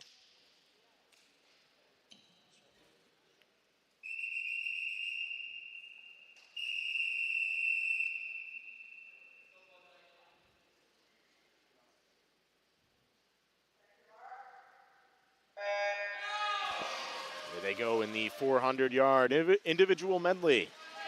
Ben Stark out of Norwich comes up first in lane 5. He'll be to the wall just ahead of Gilliam and Abrams. Scott also hanging tough. Shaner right with Scott at the moment. With Ben Stark to the wall first, 27:57 his opening split, 27:53 for Abrams, 28:58 for Gilliam, 31:98 for Scott, and 33:36 for Shaner. Stark only at the wall just in front of his teammate in Abrams.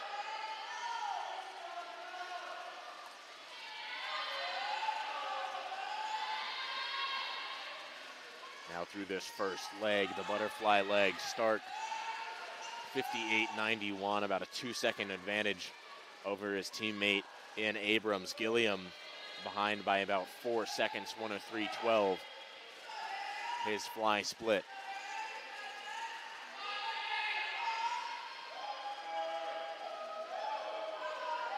Stark now about a body length and a half over Abrams. Gilliam the same distance behind Abrams.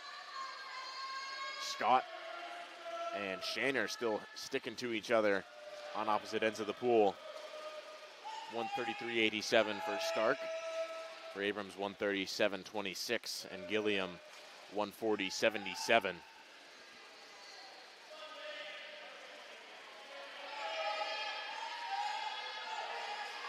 Now Scott and Shaner to the wall, 151.24 for Scott, 152.77 for Shaner.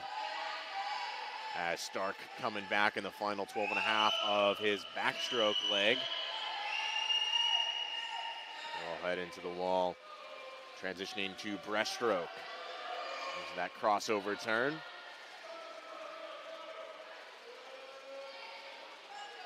Now into the final 200, the breaststroke leg. Most important leg of this individual medley. It can make or break an event and a race for a swimmer. Too many times have I fallen way behind in this leg. Breaststroke never the strong suit.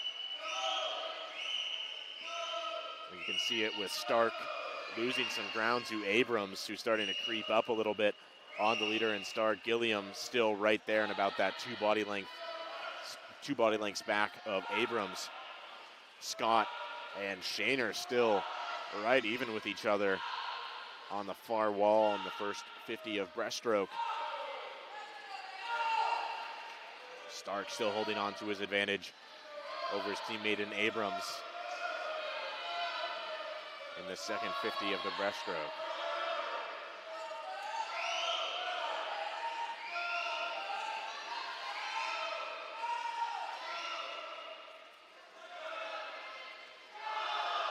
Stark coming home, the final 5,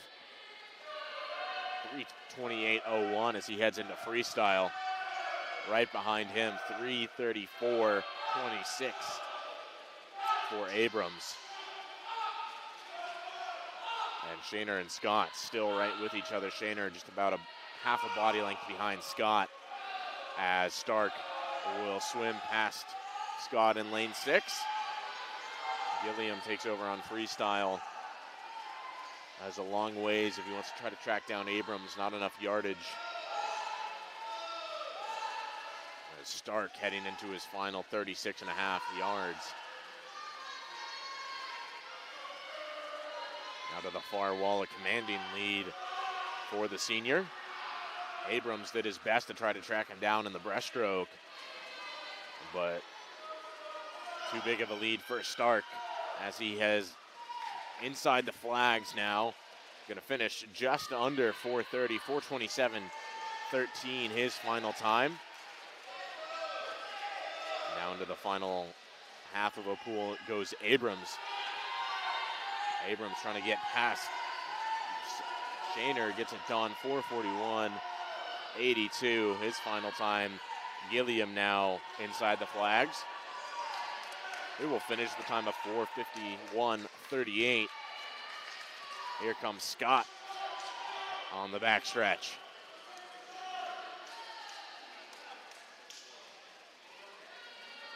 He will finish just outside of 5 minutes, 5:05.62. And Hannah Shaner will close it out.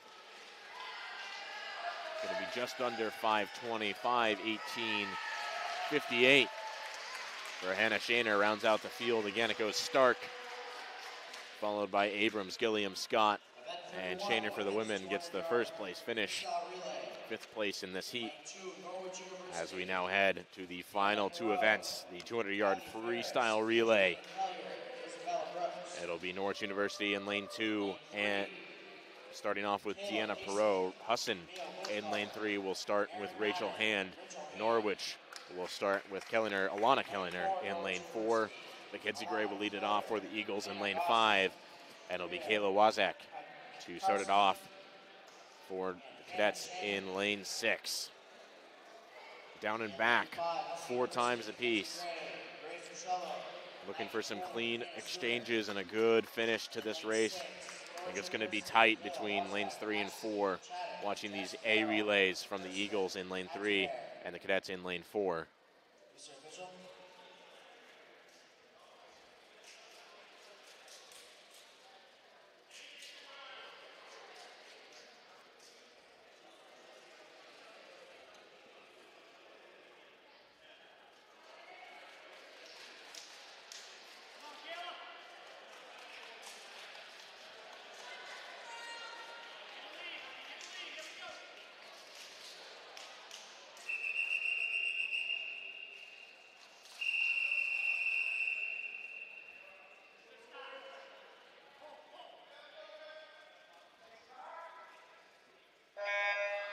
Away they go in the 200-yard freestyle relay.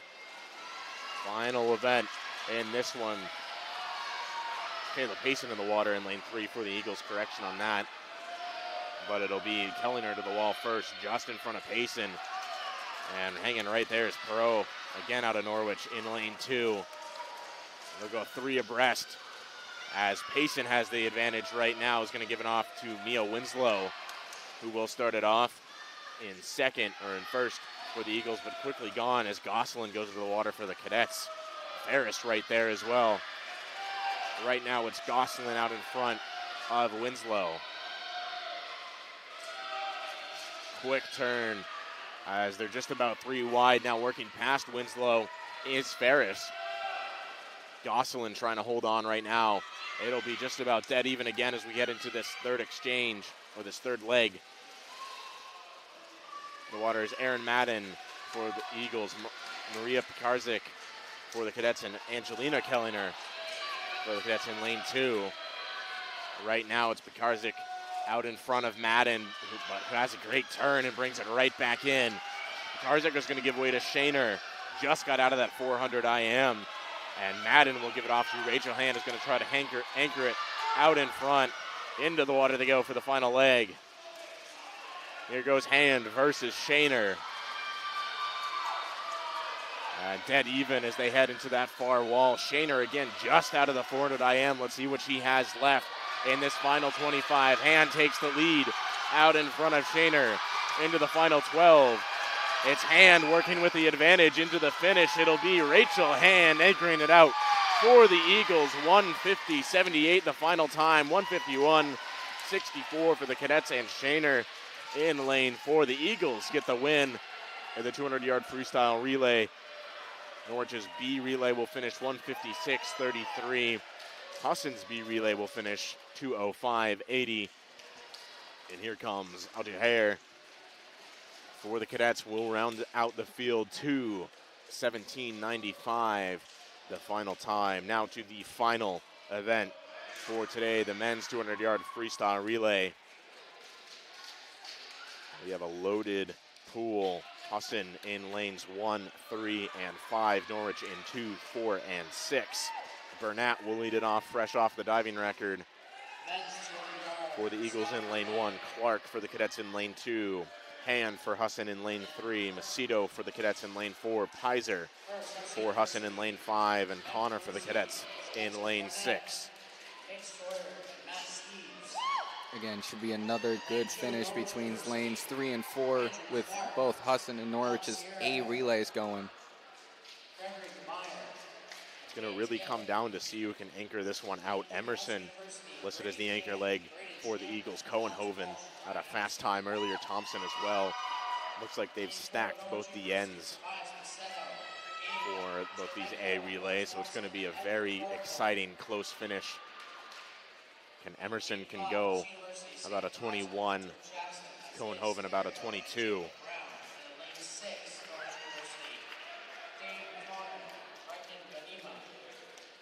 Josh Kelly and Daniel Conroy. Mr. Bishop.